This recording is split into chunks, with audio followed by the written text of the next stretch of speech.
for you?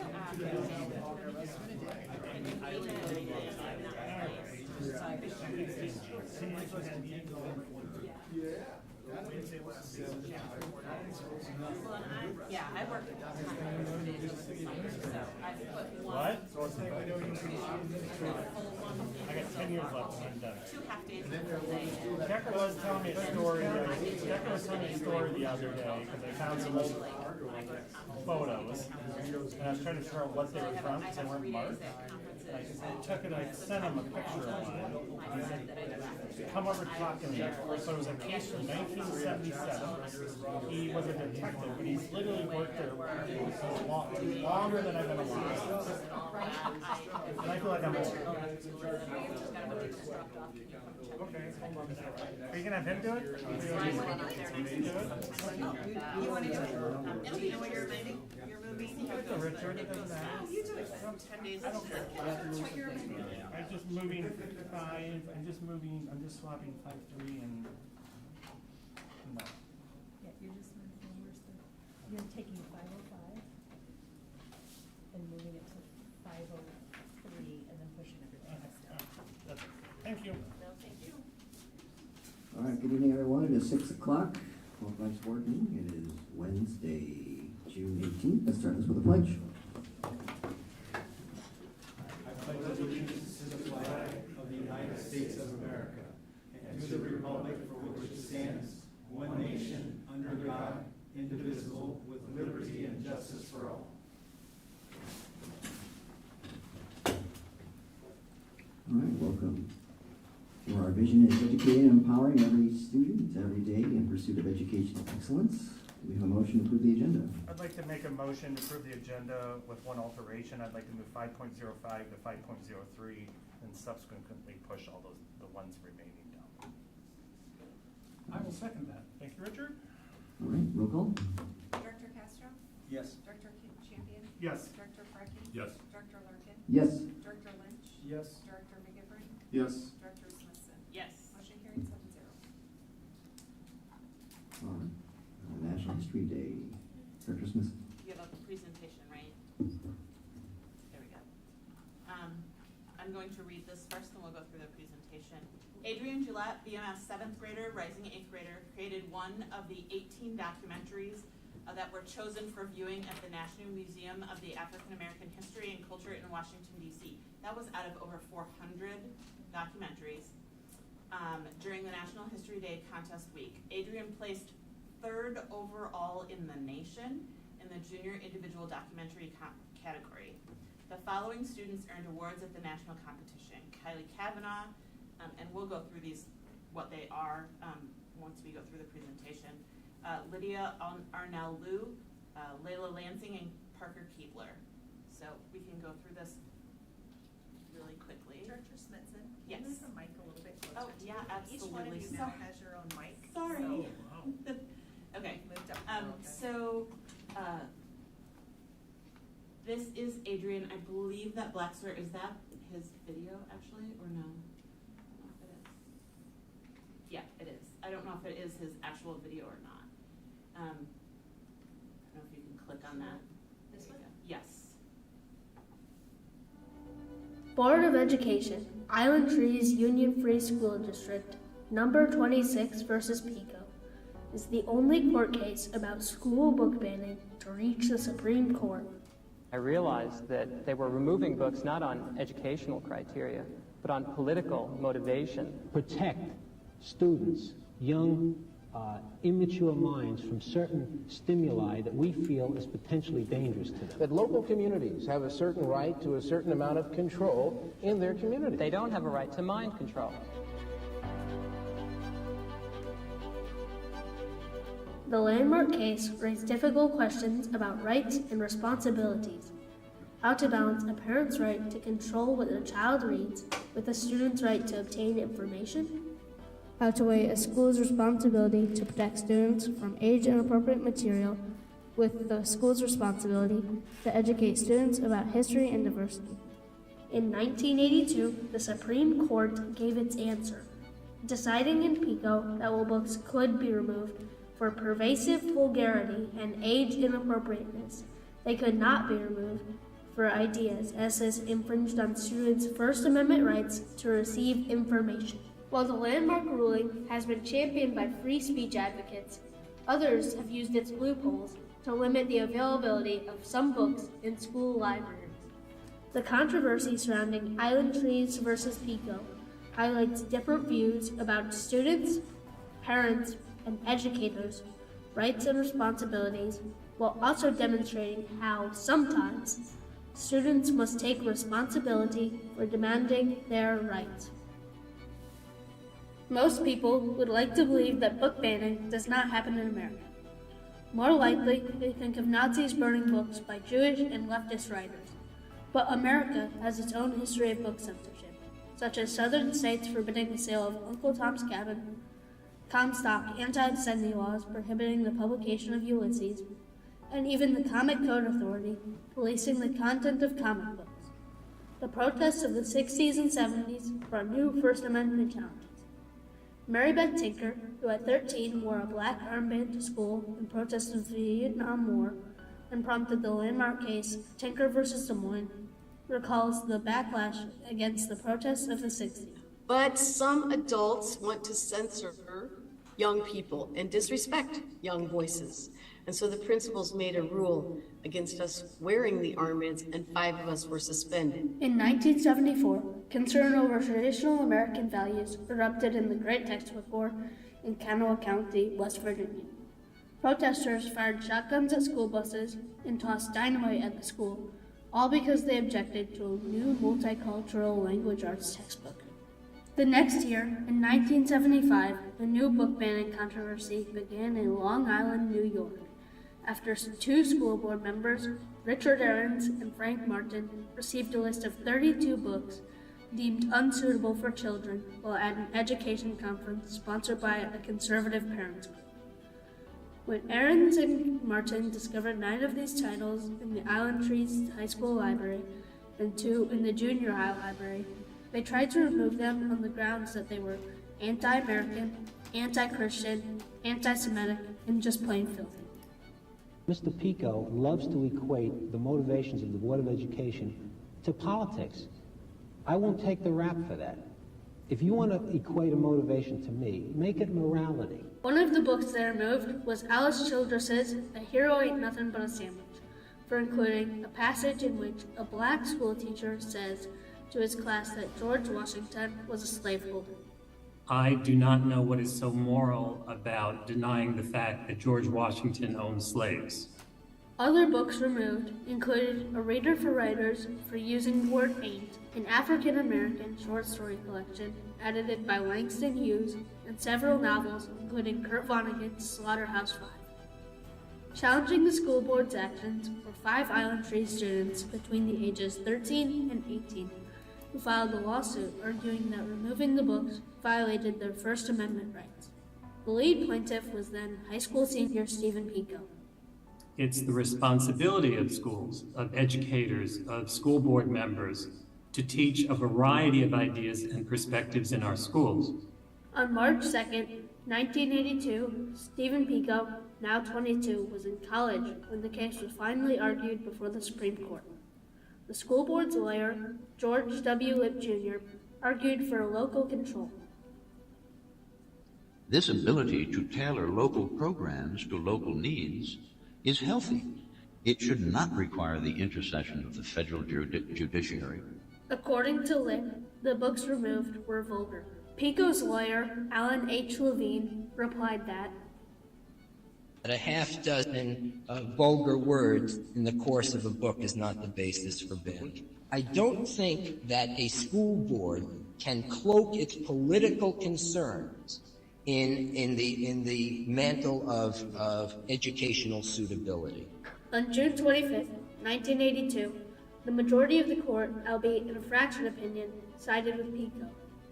Justice William Brennan, writing the plurality decision, explained, "In brief, we hold that local school boards may not remove books from school library shelves simply because they dislike the ideas contained in those books.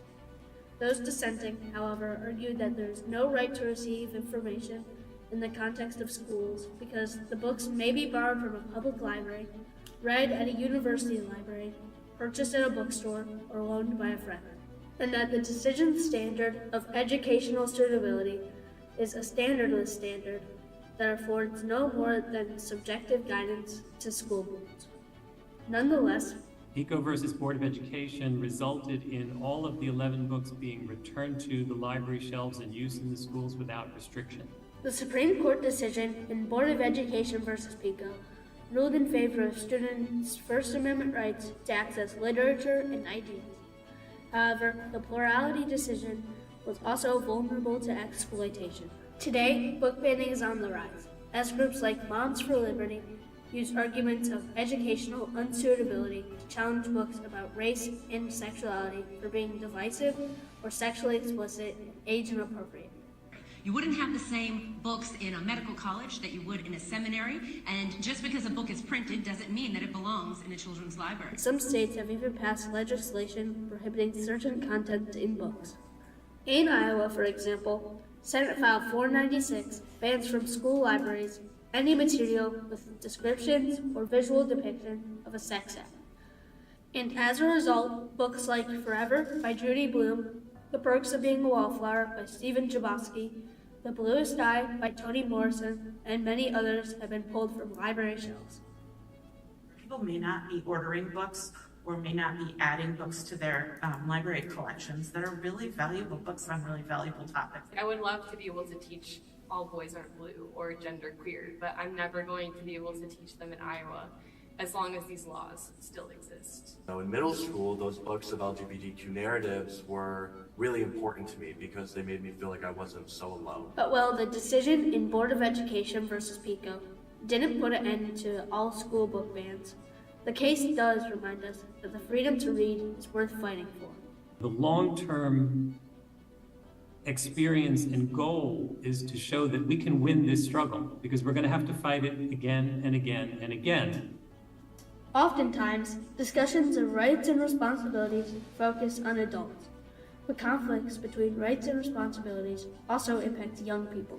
The little-known Supreme Court case, Island Trees versus PICO, is an example of how competing rights of parents and children and different responsibilities to educate and protect intersect to impact young people's lives. Even more importantly, the court case reminds young people of their responsibilities to use their voices to defend their rights. When the PICO case happened, I was very encouraged by that because the Tinker ruling says not only that students should have a voice, but that they should be able to hear things that are controversial also. I'm just one voice in 350 million people, but I think that when one individual stands up against tyranny or autocracy, stands up for the rights of others, a victory has already been won. Now more than ever, the courage to stand up for these freedoms is vital. It might even be our responsibility to do so.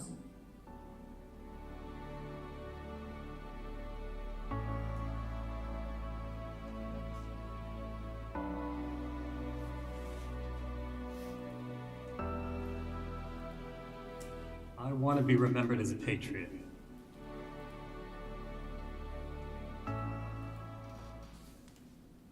On the next page, Stephen Pico and Mary Beth Tinker actually came to DC to support Adrian in his, that's a picture of him with them, to DC, and his documentary was shown and it was third in the nation.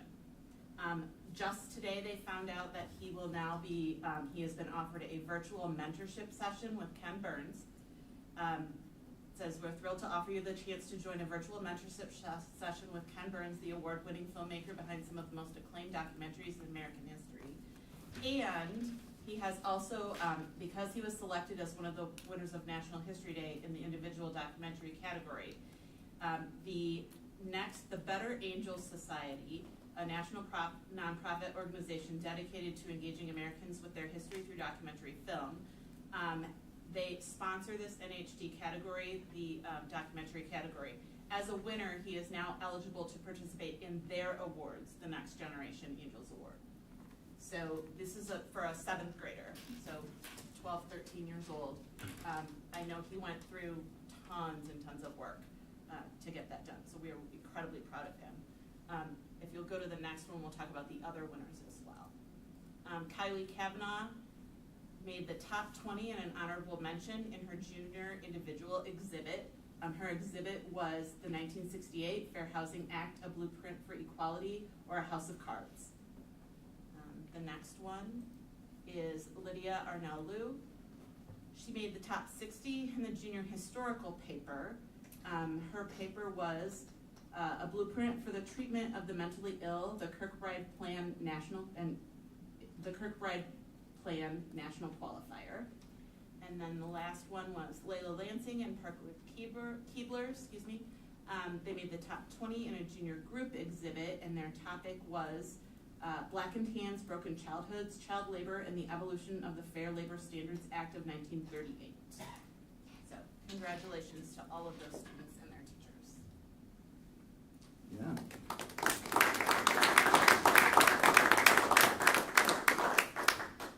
It was impressive prose, good flow, tone. The work in that is just incredible. And the fact that he was able to get live interviews with Stephen Pico and Mary Beth Tinker, I mean, just amazing work. Amazing work. And school board members, I mean, you're a celebrity now. I have very little to contribute to that compared to the rest of the people. All right, moving on here. President's statement. This is this portion of the meeting. Those members of the audience wishing to address this body, this is your time to do so. Please check in with the board secretary. Take your comments in 3 minutes. And coming forward, having seen no one, transition to the BEA report. We have not heard from them, so Okay. not seeing them, I don't think they have a report tonight. Understood. Summer. All right, that's the report. Melissa? Hi, Melissa. Hi. Short and sweet. Although summer break is here, our building secretaries are remaining busy wrapping up the 24-25 school year and have already started the work for the 25-26 school year. So the buildings may be quiet, but there's much going on behind the scenes. The Best executive team will be working over the summer on updating our bylaws, as well as working with our members to ensure that we have an association rep in each building. We'll also be working with ISEA on some training over the summer for both our board members and our building reps. We gained a record number of new members this year, and we have much to be excited about. I will be heading to Portland, Oregon from July 1st to the 8th to join approximately 6,000 delegates from across the country for the NEA Representative Assembly. The work we do to promote and support public education is crucial, and I'm excited for this opportunity to help set policy and activities for the coming year, continuing to fight for our teachers, students, and their families. Thank you. Thank you. Superintendent, over to you. Good evening. It's been a busy start to the summer. Students left on June 4th, and we immediately jumped into professional learning with our administrators and teachers, from topics around responsive classroom to standards-based grading and other areas the first 2 days, and then last week on Monday, Tuesday, and Wednesday, building leadership teams and administrators were engaged in 3 days of work at the AEA. We kicked off our Center for Model Schools partnership and training, and then that led right into our annual work around our self-assessment of our multi-tiered systems of support, otherwise known in Iowa as the SAMI. So lots of learning, and then this week, administrators have been engaged in 2 days, Monday and today, around our emergency operating procedures. So there really hasn't been, as Melissa alluded, any downtime just yet. ESY, our extended school year program for our students with disabilities who qualify, is off to a great start. They're in week 2 of their 6-week program. Grant Wood is hosting our elementary program, and our students in 6th through 12th grade are here at the high school for their programming. Spring Forward. So we are excited to partner again with Spring Forward to offer summer programming, a combination of intervention and enrichment activities for approximately 90 elementary students that will kick off next week.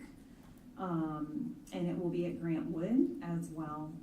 And what's really exciting about this partnership is through some co-funding, they will be able to take students on field trips every Friday. And for some of our students in this program, they might not get to go to some of the places for various reasons, and so they'll get to have opportunities that they might not have otherwise.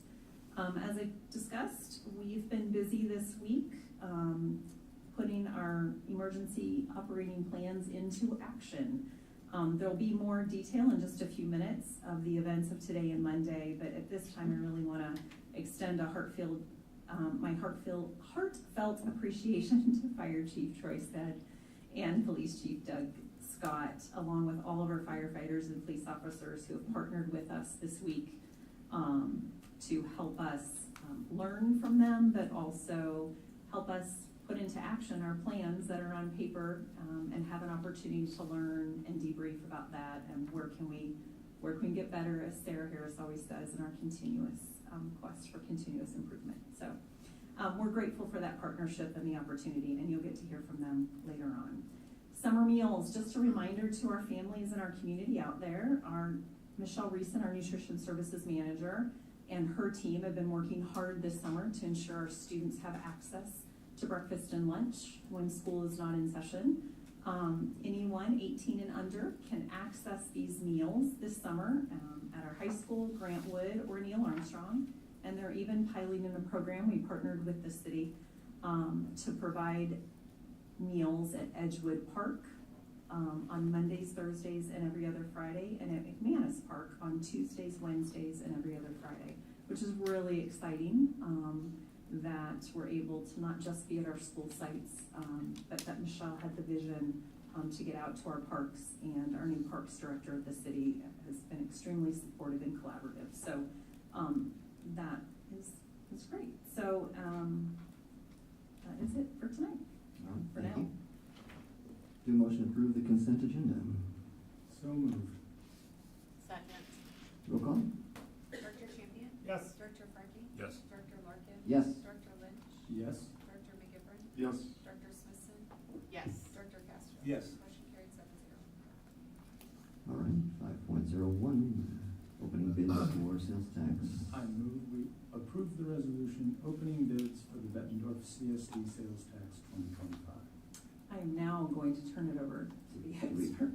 Oh, sorry, second. Yes, second. Yep. Second. All right, go ahead. I'll now turn it over to Matt Gillespie with Piper Sandler. He is going to walk you through these next two agenda items. And I have some documents I'll be passing around as he's talking. Good evening, Board. As the Superintendent said, my name is Matt Gillespie from Piper Sandler in Des Moines. I've met several of you over the years. Actually, that item is not really a board action. That's just me talking. The only real board action comes after this, which is your next agenda item. Sometimes Allers and Cooney, the attorney, confuses those things with the language that they use. But this one is not an action item. This is, again, just me talking. We'll get to the board action item in just a moment. So I'm going to go through the packet that you are receiving there. We're going to go through it fairly quickly, but you can certainly ask questions about any part of it, and we can go back to certain pages or answer any questions you have. For those of you that know me a little bit, you know I could talk for hours if you really wanted me to, but I don't think you really want me to do that. So on that packet, just beginning at the very top of the first page in the little heading, there's two things I want to point out. First of all, we were asking bidders today to bid on $10 million of sales tax revenue bonds.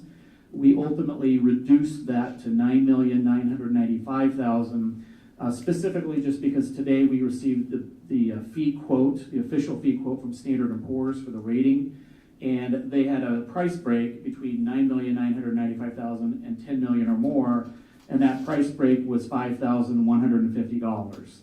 So if we reduced the amount of principal you're issuing, you saved $5,150. So ultimately you netted $150 for it, but it's $150, so it was worth doing. But it was more than $150 really, because it also means there's $5,000 that you're not paying fees on and you're not paying interest on over time. So it's a little bit more than $150. Also in that heading, you see the rating. So I think the board has been made aware that we did go through that rating process, and Standard & Poor's assigned the A+ rating to the district's sales tax bonding. That would be a different rating if you were issuing general obligation bonds. They could be two different ratings, and typically they would be two different ratings. So A+ was what was assigned to the district. That's the highest rating that most districts in the state would receive. There are a handful of districts that get to the next level, which is double A minus. So it would go A+, then double A minus, double A plus. A few districts get to that higher one. Those are districts that have a consistent and significant enrollment gain, that are basically, they're constantly building elementary schools, so you can imagine who those districts might be. So A+ is a very good rating. The winning bidder and all of the other bidders actually were choosing to use bond insurance. So what that means is that they're taking some of the fee that they are charging you, which you'll see on another page in just a second, and they're choosing to pay some of that fee as a premium to the insurance company, and they get to use the insurance company's rating, which is double A. So it's 2 notches above the school district's rating. And at least in theory, we can never really prove this because we're never doing 2 things simultaneously at the same moment. But the theory is that with that higher rating, just like if you or I had a higher credit rating and went to the bank and borrowed money, the theory is we might get lower interest rates because we're less of a credit risk. So that's the idea. Generally, we believe that it does work. You don't have a choice and we don't have a choice either. The insurance is just offered in the morning of the sale to bond sales all over the country, and the underwriters or the bidders, they choose whether they want to use it or not. Looking at the actual bids themselves, you'll see there were actually 7 bids received. So there's the winning bidder at the top, and then the other section there has 6 different bids. So 7 in totality. That is a lot of bids for sales tax bonds, if you can believe it. We typically in Iowa get somewhere between 2 and 4 bids usually for sales tax. If you were issuing general obligation bonds, a district like Bettendorf might expect to maybe receive probably 6 to 12 bids for property tax-backed debt. This is not that. This is sales tax revenue. So there were 7, which is, again, a significant number for this type of issuance. If you can see the color, right in the middle of the winning bidder section at the bottom, under the letters BAM, BAM is the insurance company, that's Build America Mutual. But right underneath that, you see the number 4.3912%. That is the true interest rate, or what we call the TIC, and that's what we look at to determine who the winner is. So it's easiest to think of it as an average interest rate, but it is not an average interest rate, but it's okay for you to think of it that way. But what it really is a weighted rate. So it's weighting the longer term maturities more heavily than the shorter term maturities, because you're going to pay the interest on the longer term maturities for a longer period of time. So those interest rates are more important to you. But it's, in addition to that, it's building in their fee. So each one of these is charging what's called an underwriter's discount, a fee, and some of them charge a higher fee, some a lower fee, but it's all factored into that rate. So the 4.3912 is the best combination of interest and fees, basically. You can see right below that, the second place bidder, Northland Securities, their bid 4.41, so very close. And then to the right of that, the third place bidder, Robert W. Baird in Milwaukee, they're also 4.41, having to go out to the thousandths place to determine the difference between second and third place. So that's showing us that those are very, what we would call tight bidding. It's showing us that that is the market today. If these were wildly different on the winning bidders, we might question whether it was really the market, but we see that this is the market, and it's lower than what we would have expected over the last couple weeks at least, higher than what it would have been 6 months ago, but you're not issuing the bonds 6 months ago. If you go to the second page, this is the sources and uses from just today's issue. So we're going to see on another page in just a moment the bigger picture of the total project funding, which will pull in the estimates for the future debt issuances. But this page is just showing only today. So first of all, the top portion of that is the sources. So there is $9,995,000 of principal. This bidder structured into their principal a premium that they're paying to you of $83,697. So you have a net $10,078,000 in proceeds to spend on something. And of that, because this is sales tax revenue bonds, and because it's the longer term structure, which is now commonplace, that's 20-year borrowing, unlike what the district did when some of you were on the board several years ago, That was shorter term borrowing because at the time the sales tax was going to end in 2029, so you weren't borrowing for a really long period of time. And because of that, the lenders didn't require a reserve fund. They didn't require this kind of safety net. But today it's very typical, whether it's sales tax bonds for a school district, if the city or the county was going to issue some kind of revenue-backed bonds, utility revenue, sewer revenue. Sometimes the universities issue dormitory revenue bonds.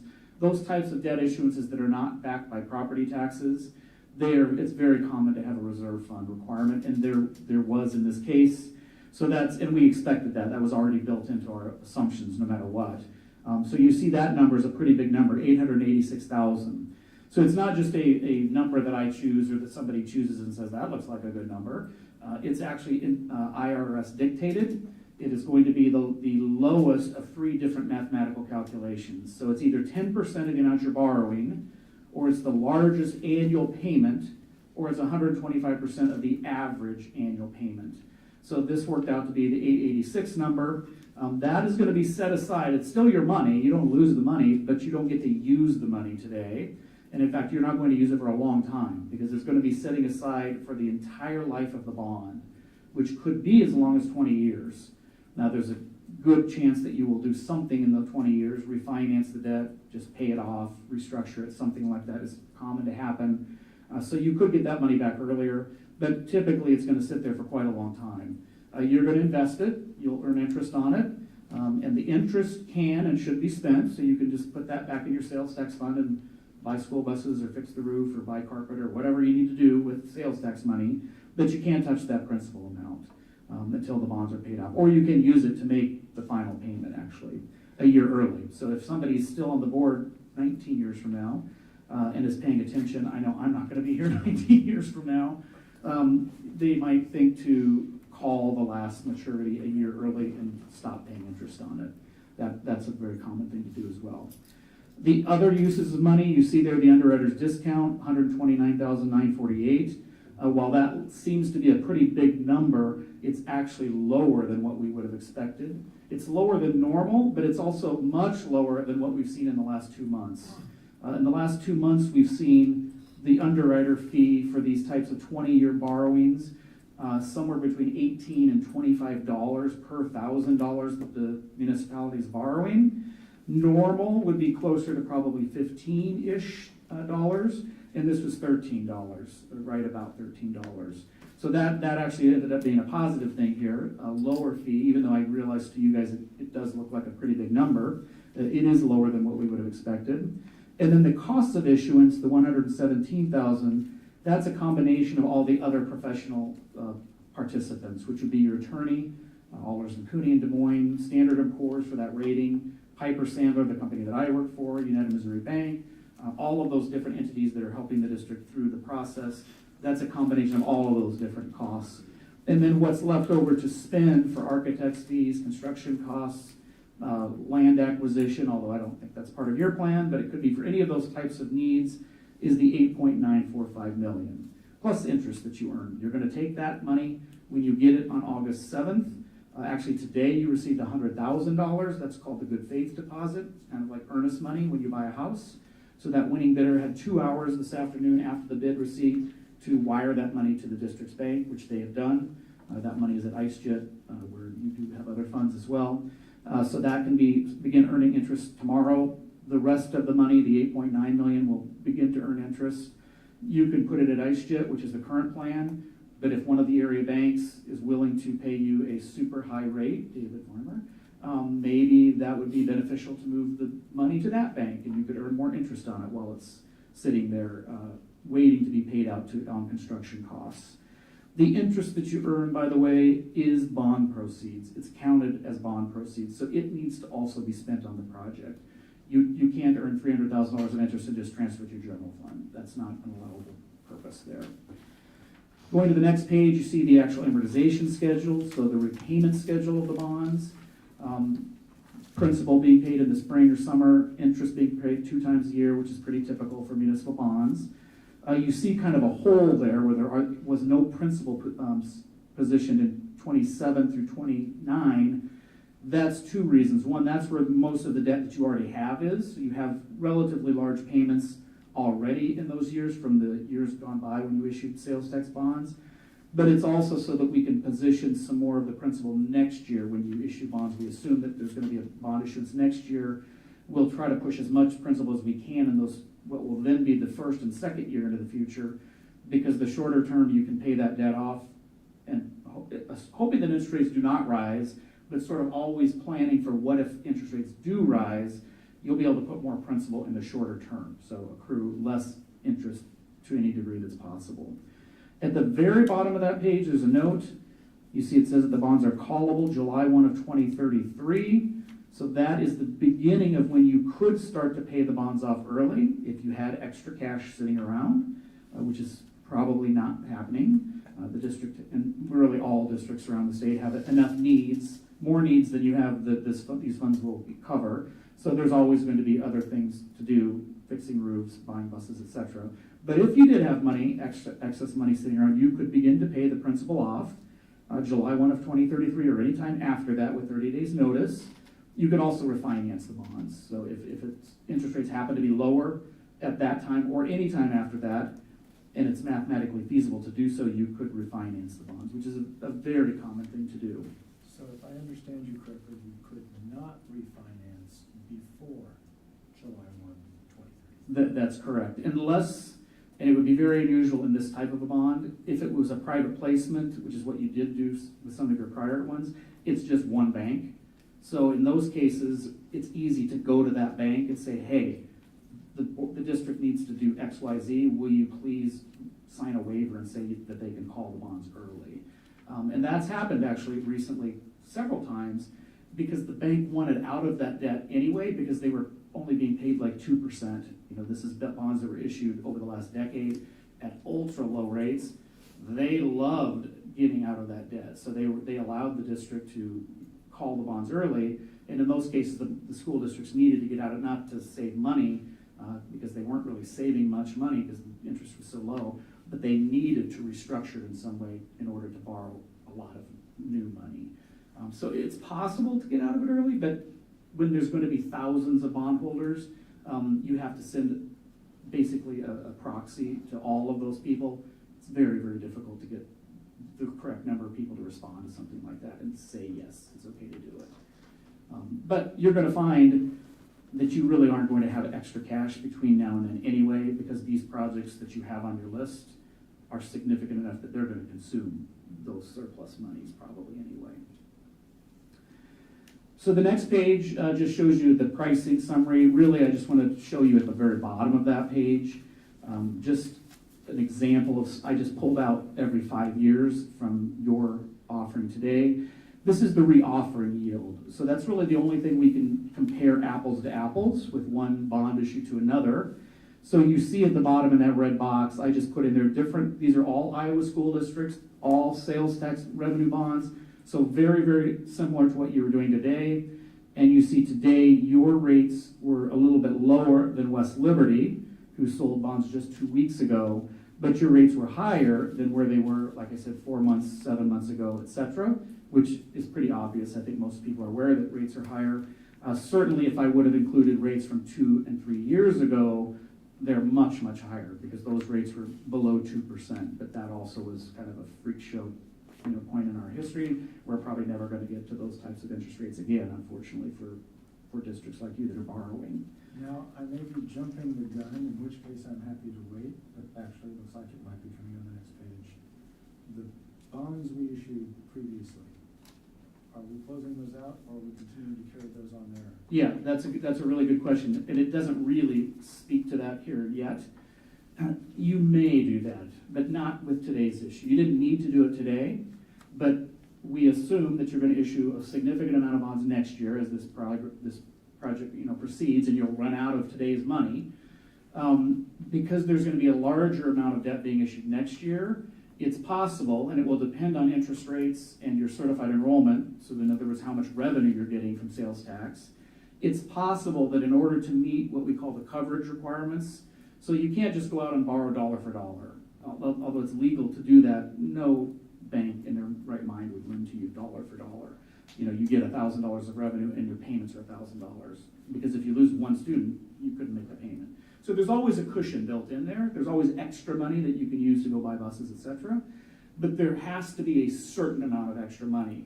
When you issued bonds years ago, the board agreed to it, whether you realized it or not, whether you read every single page of those resolutions, you agreed that you would not issue new bonds, more debt, unless we could prove there was a certain amount of cushion. So we were doing that today, and you've got certainly lots of extra cushion with this issue, and this issuance is minimal compared to what's going to happen. But next year, depending on, again, where your total revenue is, it could be that we need to pay off one or both of those old bonds and spread the payment out on those bonds. So right now they're going to be paid off in 2029, the existing bonds.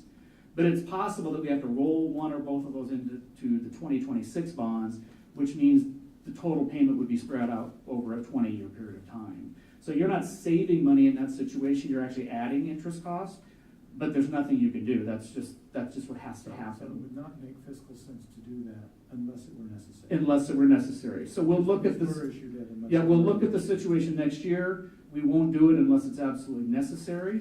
Hopefully it will not be. But when you held your hearing to issue the sales tax bonds, again, whether you realized it or not, you were holding a hearing for a much bigger amount than what the project needs, because you needed to hold the hearing for a large enough amount so that if you have to pay off one or both of those bonds, the new bond amount would cover that.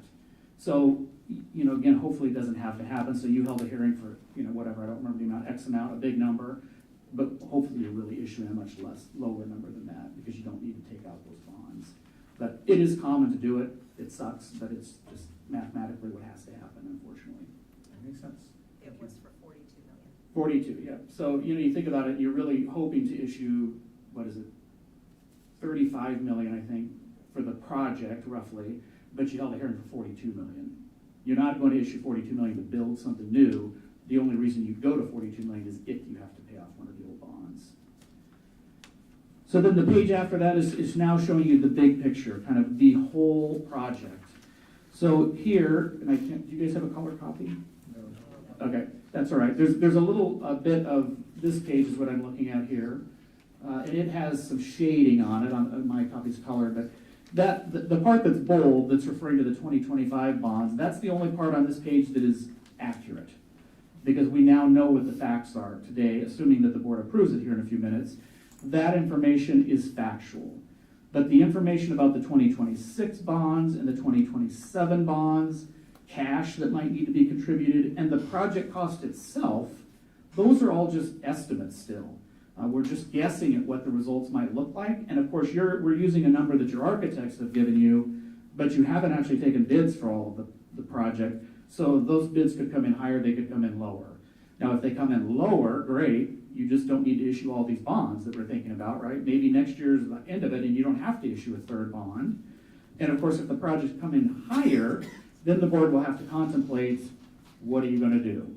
Are you going to accept the higher cost and come up with cash from some other source, like just sales tax and temple cash, donations, grants, rebates, or something like that? Or are you going to cut something out or reduce the size or the quality or something like that, which there'll be bid alternates built in from your architect. So I'm just making up this scenario, but they'll say to the contractors, give us a bid if it has the building has a brick front. Very expensive, but very long lasting and generally more attractive. But then also give us an alternate that says this is just going to be an aluminum foil front, right? Exaggerating. Because that's not going to last very long, but it's way cheaper. So that the board will have that as an option. If you need to reduce costs, you could choose the aluminum foil instead of the brick front to reduce costs. There'll be some type of options like that for the board that the architect will build into the bidding. So there'll be ways that you can cut the costs down if you have to. And again, if you need to go higher, then you're going to have to come up with a decision of, do you want to borrow more money? Do you want to contribute cash? Or do you just want to try to find a way to cut something out of it? But as of today, we think that the cost is basically about $33.5 million. So on this worksheet today, and again, next year we're going to update this again with more recent facts. So it'll keep getting more and more accurate. But in order to fund $33.5 million today, We think you're still going to issue about $28 million more in sales tax bond principal sometime over the next 2 years. And it may not be 18 million next year and 10 million the following year. That's what it looks like today. All of that is still moving parts, depending on, again, where interest rates are, what the board wants to do, all kinds of things. So they're not written in stone, but it will probably look fairly similar to what you see here. This does show the calling of the 2018 bonds. You see that $3,300,000 kind of towards the bottom of the top box, but that may not be needed. Again, that will determine mathematically next year if that's really needed. If it isn't needed, then obviously you're not going to issue as much bonds, so the amount of debt you'll issue will be reduced by roughly $3 million. The amount of cash that you're contributing, you see that at the bottom, roughly $2.46 million. Again, it's an estimate. That would be cash. Some of it could be cash that you've already spent, maybe on some preliminary architect's fees and stuff like that. But for the most part, that will be cash that you'll spend at the end of the project. Because now that you have this bond money, you're going to start spending the bond money. You want to spend the bond money first and get it out of your hands. And then next year you'll get more bond money. But eventually when you run out of all the bond money and you don't want to borrow more, then you're going to finish the rest, kind of the tail end of the expenses with your own cash. And we currently expect that might be around $2.5 million. And you don't see it in this packet, but we've done a cash flow that shows your sales tax and PEPL, expenditures over 20 years. And at least as of today, it certainly looks like that's totally feasible for you to do. But that'll be more decisions of the board later if you really want the cost of the project to be, X, Y, and Z. The page after that, again, just shows the amortization schedule again, except on the right side, it shows that debt service coverage that I was talking about, that 1.2 number. And then with the new debt today, you see in the far right column, there's a skinny box around the number 6.2. So you have actually $6.20-ish cents in revenue coming in currently for every dollar you owe on the new bonds, but you're going to add to that next year, obviously. So it's not really going to be 6.2 times coverage.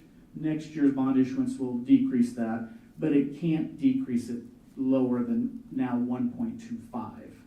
It was 1.2 because you had short-term borrowing. With long-term borrowing, the number now is going to be 1.25. But again, we factored all that in. That's been always part of our assumptions about the estimates, etc. And then the next page is the timeline. So you can see, hopefully you guys have been aware of this, we're pretty much to the end of this timeline, July 24th, June 18th, excuse me. So here in a moment, you're going to be contemplating awarding to the lowest bidder.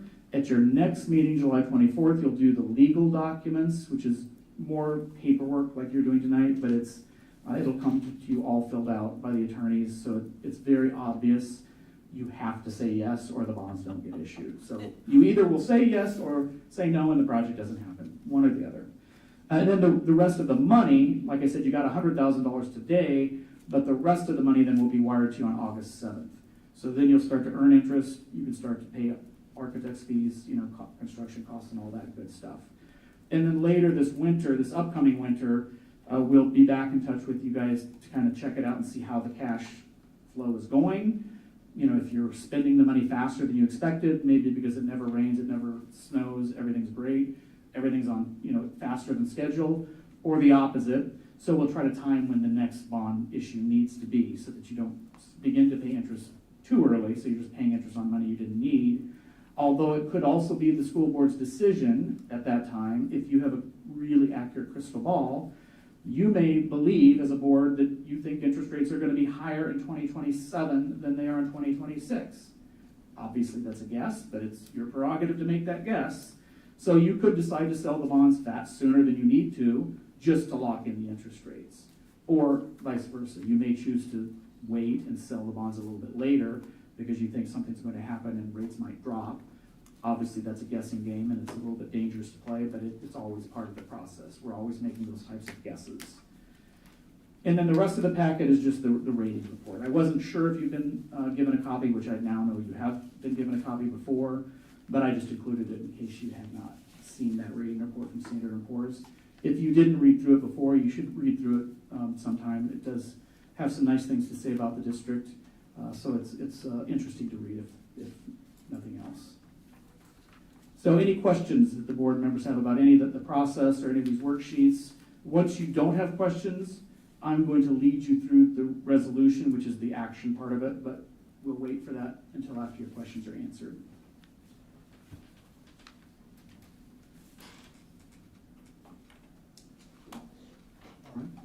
So do we need to vote on this? Not quite yet. This is informational, so there's no motion. I mean, we made a motion. So do I need to just withdraw my motion? I think that would be right. I withdraw my motion. I would draw my second if that's. Well, if your motion was to award, which I don't believe it was, your motion was really to allow the discussion to happen. So it's okay for you to do what you did. It just isn't really necessary. That just happens all the time, every time. Well, we could vote and just sort of make sure we've got some extra dots on our eyes. You can if you want. It's not legally required. You're going to vote in just a second, which is the important vote. 502. I move that we approve the resolution considering bids for Bettendorf CSD sales tax 2025 from the official bid form. I will second. Discussion. Any more discussion, or this is what we're voting? No, if the board has questions, you should ask them now, because then we're going, well, you can vote for that. Forever hold our peace. That's I right. have to get one more shot at it next month. That's right. Yeah. Cold feet. Yeah. Okay, roll call. So, do you have any This questions? is the actual item with the Yes. resolution. Yeah. Yep. Well, no, I think you're still went back to the original resolution that you made a motion for, correct? No, we're on 5502 now. They moved to the second. Oh, okay, then I'm going to paraphrase it. You already so moved it, but let's just make it clear for the record what you're voting on. So that resolution is directing the sale of $9,995,000 of school infrastructure, sales services, and use tax revenue bonds, Series 2025, to TD Securities of New York, New York. And then there's already been a motion and a second, so that does require a roll call vote, Colleen. So let me just clarify, what you're seeing up here, when the dollar amount came up before that still had 10 million, it had to be loaded, obviously, prior to the meeting. Correct.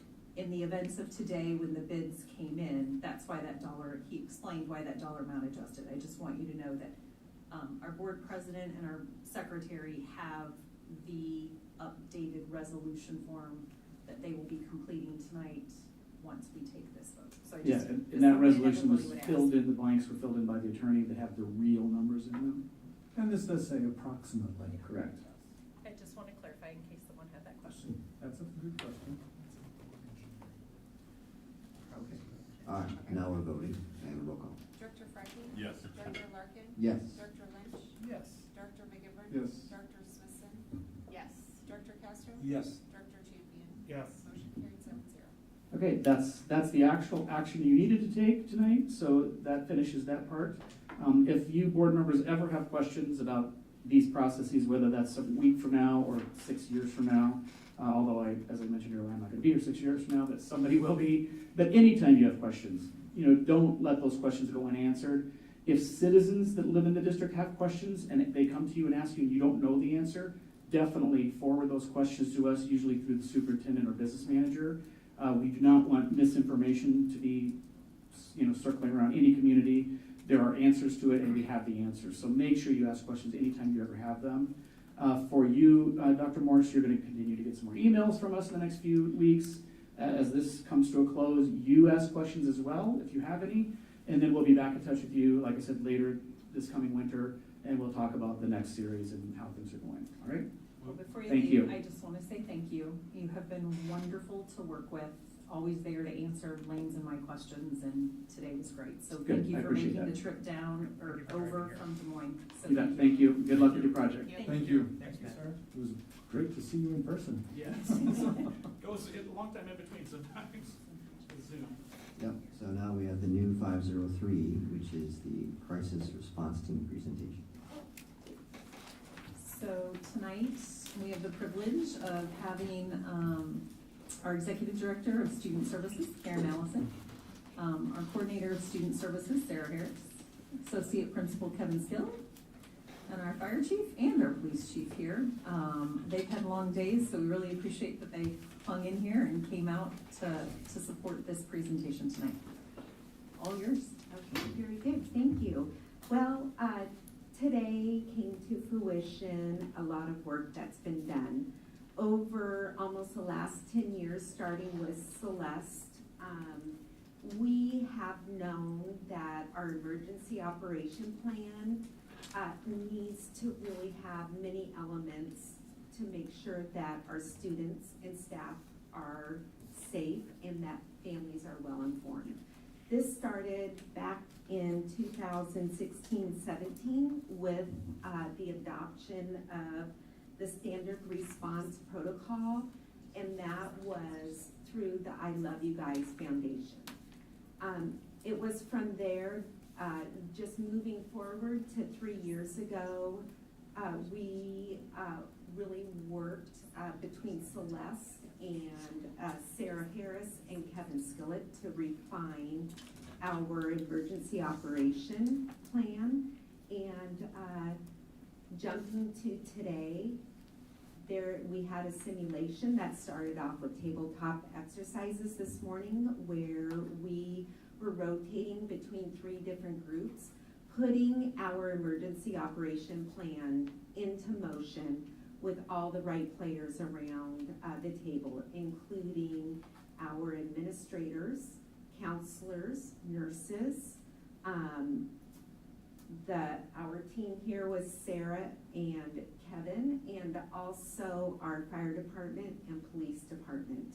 And it was through these tabletop exercises, we were able to find areas that we were doing really well in, and then those areas that we needed to continue to improve in. This afternoon after lunch, we went into a simulation where, I'm not going to get into the presentation, but where we drove home what we would do in the event of a shooter that was in one of our schools, and then that reunification process.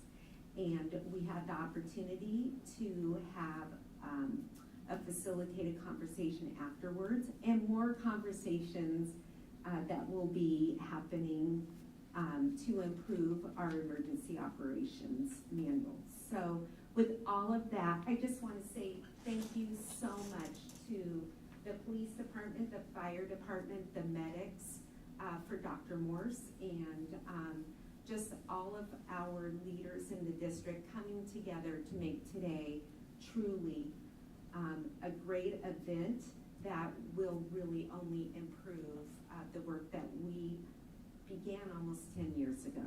So with further ado, I'm going to have Sarah and Kevin come up, and you guys come up. We'll have them introduce themselves, and we will get started. Yeah. So, sorry. Go ahead and go to the next slide. One of the things I wanted to share is, while this work started 10 years ago and there's been pockets and really great success, one of the privileges I've had since starting here, this is year 3 for me in Bettendorf Community School District, with my background and just love of emergency management and finding somebody else, Mr. Skillett, who has the same desire. We really looked at opportunities and our emergency operation plan and how do we continuously improve. There was mass opportunity for us to look, and one of the first things that we did before we get today's simulation was last year started those district crisis response team at the district level, and then really at our building levels. So really forming those building level teams so that we're not siloed, that we're integrated, that we're really learning how to prioritize priority 1 from our strategic plan, which is organizational coherence. And so that mass undertaking and really restructure of our teams and getting folks around the table, doing that learning that we brought to you last year around crisis, how to be a team, those violent events and other medical or mental health crises. The next step for us as we continued was our safety and larger team as a district around simulation and training, and how and what a great opportunity it is to work with the folks that are here. So if you go to the next slide, I'm going to let Kevin and then the chiefs talk a little bit about today. So Kevin? Yeah, thank you. I'll be very brief here. These gentlemen are the ones you want to hear from. So where this all started was Sergeant Foyer with the Bettendorf Police Department was an SRO for us a while back, and Officer Salisbury came forward and said, hey, we want to do a training at the high school, to refine some of our RFT and ERU and, some of those things. I'm like, yeah, I think that would be great. Cleared up a central office. Can they use our campus? Of course they can. So then we started to brainstorm a little bit, said, well, what can we take out of this from a district as well? Because they're offering, say, hey, what do you guys need? What do you want? So we came to a decision that today, June 18th, was going to be centered around what the district needs for improvement. So as Karen mentioned, we had tabletops this morning, which were amazing. I mean, having fire and police there to navigate us through those discussions was totally awesome. A lot of feedback from those involved were just like, oh my gosh, that was amazing. I had no idea, right, that's how it worked. And just that awareness was really important and awesome. So then we got to the simulation part, and with the simulation, we also, in the last couple months, we did a heavy recruiting for students to get involved with our simulation today. So actually one of our social studies teachers, Jamie Shands, and myself put a big push to try to recruit students in the summer, which is very difficult, as you can imagine, especially when it was like 2 months out. But we did end up getting about 30 students to participate in the drill, and they were able to give them scenarios with they're injured, they're distressed.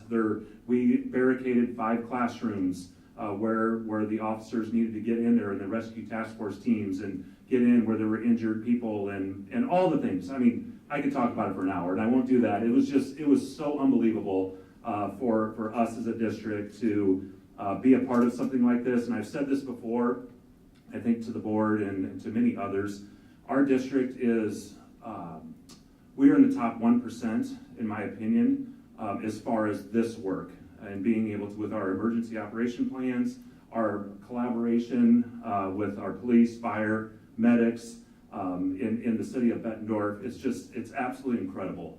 And I get real excited about it, as you can probably tell, but working with these men and other people in their departments, it's just been absolutely amazing. So we're very appreciative of this relationship, the district support.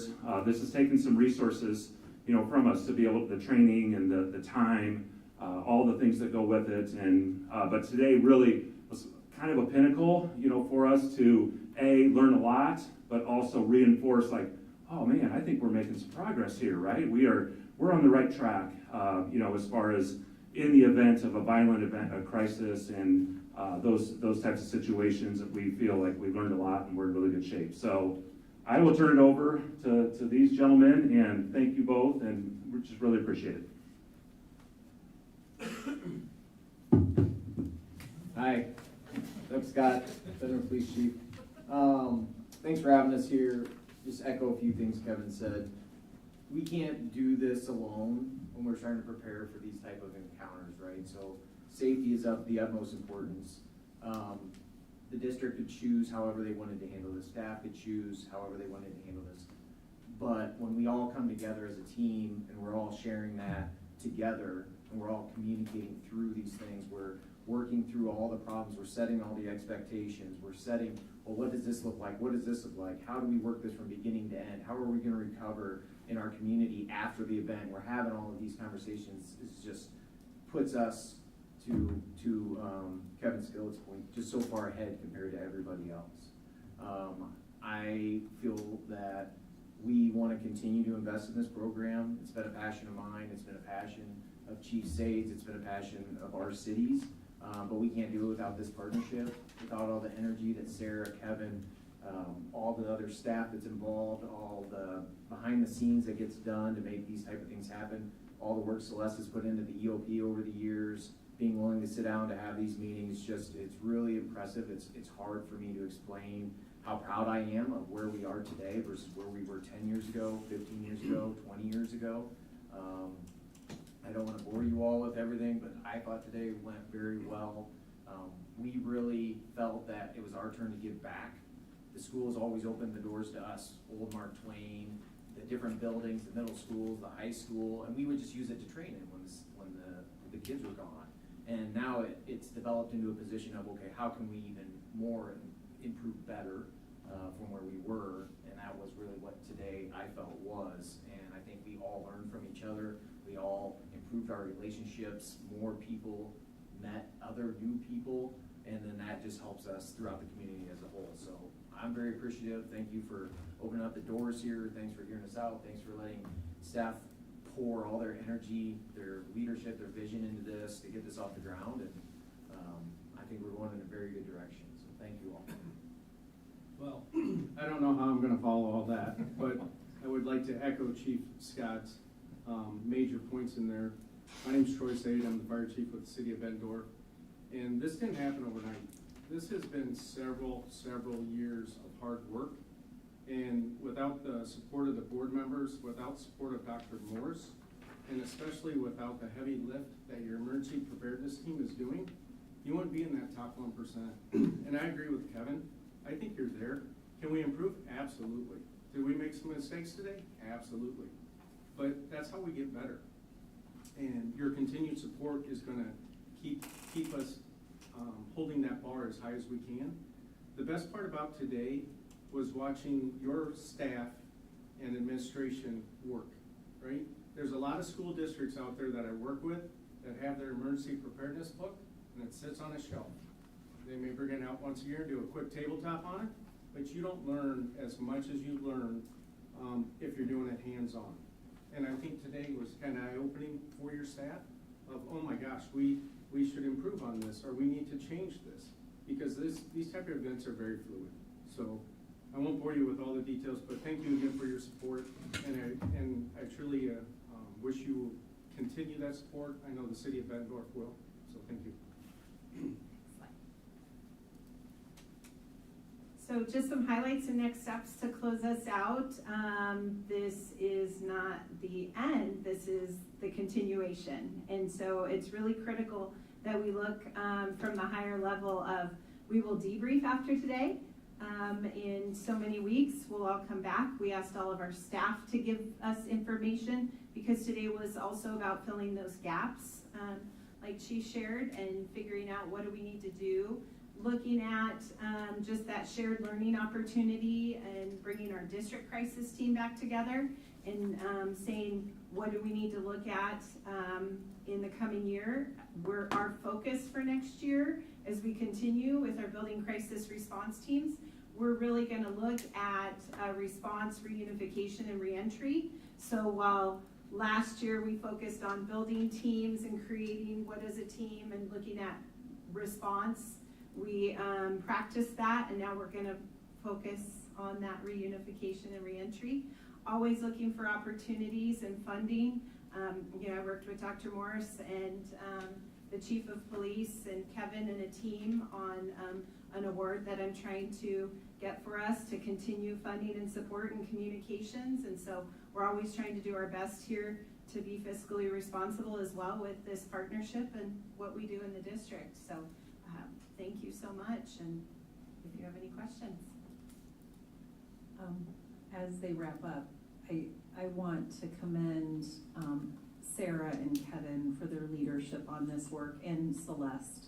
So when I arrived 5 years ago, Celeste was like, we've got to focus on our EOP. We need to really dig into reunification. That then has led us to make sure that this book, as Chief said, that it doesn't sit on a shelf, that it is a really living, breathing document. And I can attest that as we worked through at the high school with some pretty challenging situations this school year with deaths of students, I can attest Kevin had his book out as we were in a room, and Officer Salisbury has been a great partner as well, and I apologize for I did not see you over in the corner over there. He's hiding. He is hiding, but nice try. I did find you.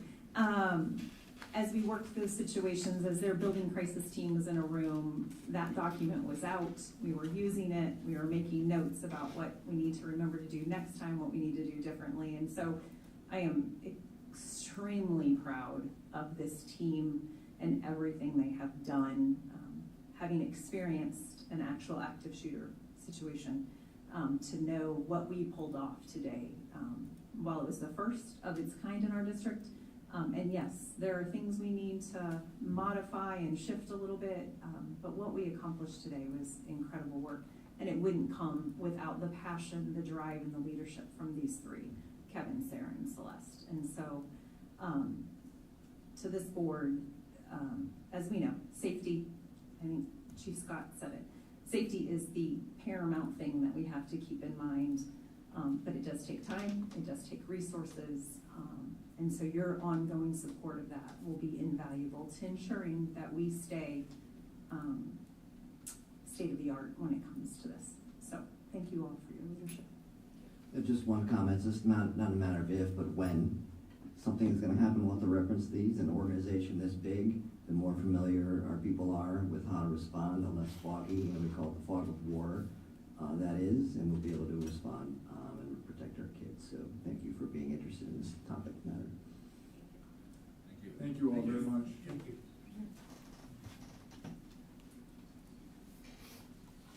Okay. Thank you for moving that on the agenda. BMS construction project 5.0. Back to the old 5.03. Well, that was a 505 now. We just swapped them. We just moved it we down. just bumped them down. Down, okay. So now the original 503. Never again. Storm Okay, protection. Captain Champion. Just a troublemaker. Honda. We approve the resolution for Storm Protection Fund Iowa as presented. Second. Okay, so I invited Brian Matlock tonight. He's with Rural and Rural, a subsidiary of Hub International. Really, he's our go-to guy for Miley and I when we have regarding our property and casualty insurance and workers' comp. He's an incredible partner to work with, always available. And I know you all received, if you don't mind passing those around, you received some information on Friday regarding this potential opportunity that we have to join this basically cooperative group to help offset some of the potential costs around this new 1% deductible for wind and hail damage. I'm gonna turn over to Brian so we can kind of give you a little background on how this came to be.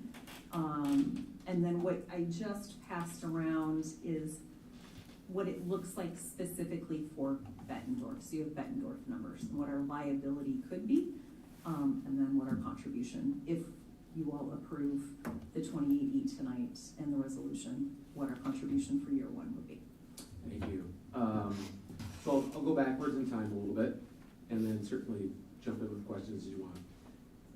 For a long time, property insurance, whether it's for a district or even your own homeowners, had just straight deductibles. You would pay $25,000, whatever that was. A year ago, the IASB program, which is underwritten by EMC, there'd been enough storm activity, they went to a percentage deductible. Now, that's not just school districts in Iowa, hospitals all have it, municipalities, anybody that's a large property owner is gonna have a percentage deductible. But the way the percentage deductible is triggered is by a percentage of the cost to replace the building. It's not a percentage of the loss. So let's think about the high school. If it costs $100 million to rebuild the high school, a 1% deductible is $1 million, right? I mean, it's a considerable amount of money. How do you fund that? Because you can't predict when the storm is gonna hit. And so then all of a sudden you're left having to fill a $1 million deductible. And if it's a total loss, great. If it's, you're still paying $1 million, that's not great, but the point is at least you have some coverage. But what if it's a $900,000 claim or a $500,000 claim? So this impacted all the districts in Iowa. So what the districts did is, well, through the help of the person that administers the program for IASB, they put together a 2080 agreement so all the districts can pool their money together. You'll have a contribution, that's what Dr. Morris shared. And then that contribution, the idea is that the fund balance would be built up to $10 million. And then as any district has a claim in a year, they'll go to that to fund them down to a level, a straight dollar deductible. In the case of Bettendorf School District, instead of a 1% deductible, and I'll back up a second, that 1% deductible, when they made these changes, didn't apply per storm as it had historically applied per building. So think about, you might have an elementary school hit middle school. I mean, it can grow quickly. So it was such a problem that this 2080 agreement was put together. Your 1% deductible, if you approve this, would then be funded down to a $75,000 deductible, and that's per storm, not per building. So it takes and mitigates that risk that you'd have to pull things out of the management fund, and depending on where the management fund balance is at the time, this just helps create stability. So there's about 185 districts that approved to be in this so far. The 2080 agreement, the 2080 is only governed by school districts, so they've tiered size-wise. I think on the largest side, the board of directors is already set. But so there's board of directors, and then when you have a claim, EMC will adjust the claim. Then you find out what amount is out of pocket. You submit that to the pool. Then the pool reimburses you for whatever you had down to the $75,000. Because it is a pool, and you're funding it this year if you elect to. If there's no claims this year, in theory, you won't have to fund it again next year. So you fund it as the pool and the fund is deplenished. So if there's a lot of storm activity and all of a sudden it's a $5 million that pulls out of the fund over this next year, it's conceivable that instead of $108,000 this year's contribution this year, it would be half of that. And this is assuming same number of districts stay in, more don't go out, more don't pull in. Or I'm sorry, more pull out or new ones trying to get in. So it's a way to create stability without having the unknown peaks and valleys of having a claim. And just to give you an idea, you probably all know this, last year in 2024, we had the most tornadic activity we have ever had in Iowa. It was 126 tornadoes in Iowa last year. And last year, 2024, there were over 24 $1 billion incidents. Now, those are going to be fire claims and hurricanes and everything else. But my point to that is, I don't think we're going to see diminished wind and hail activity. So it is, we've had it here at Bettendorf. We've had it, Davenport's had it, Pleasant Valley's had it. It's just a matter of when it hits again and how bad it's going to be. So this is a way to stabilize costs. It is not an insurance premium. You're not paying this every single year. It is just a contribution to a fund. You get to pull it, or the other members get to pull it as they're needed. And when the fund needs to be replenished, you'll be there to make the contribution back again to replenish the funds. That's a quick summary. Any questions? Is there a cap on the yearly? What happens if the big derecho comes again and wipes out school districts across the state with 3-4 roofs at a time in multiple locations? Yeah, so the fund will pay a maximum of $10 million. Then the board can vote, if they wanted to, or do we want to assess other members here, or do we want to cap it? So the cap, though, is a hard $10 million. Now, it doesn't mean that the board at the 2080 couldn't say, let's assess and start building this piece back up, but it could be. Now, keep in mind, though, because that's a good example, to hit that $10 million, it would have to be so many districts getting such high level of claims, because this is only funding that 1% level down to 75. Any really, really big claims, EMC is still going to be paying those claims. So it would take a lot of claims in that $75,000 to $1 million level. And that's to say, this is all built on size, right? So for instance, Davenport, their deductible is $500,000 because there's more property, more concentration on property. So think about it this way, if there was a really bad hailstorm that hit Davenport and Bettendorf at the same time, Davenport doesn't have a $75,000 deductible because of the concentration of the property and the number of properties they have. So it's scaled based off of the size of the district. So just want to talk through this here. So most wind and hail type storms have produced more minor damage. Right. And you give a $100,000 claim on one of our schools. It's going to take a lot to get into the insurance company's side if the deductible is $1 million. Right. 1%. Is there an expectation that our umbrella policy, to use a word, that covers the total loss would go down because the minor claims would almost be zero in this case? So with the property policy, I think I follow what you're saying. So what happens? Claims above $1 million. Right. That we have to have insurance to cover a total loss to high school, right? Right. Yeah. So the probability of that is low, but not zero. Right. The probability of having a claim under $1 million is high, I think. Absolutely agree. You're right. And the probability, and based on that, our insurance company is really off the hook for all that minor stuff under Right. $1 million. Agreed. Does our premium go down for our coverage for total loss? I would love to tell you that the premium would go down. I'm going to be cynical and say the premium's not going to go down, but it's not going to go up as much as it would if you had a lot of losses. Right.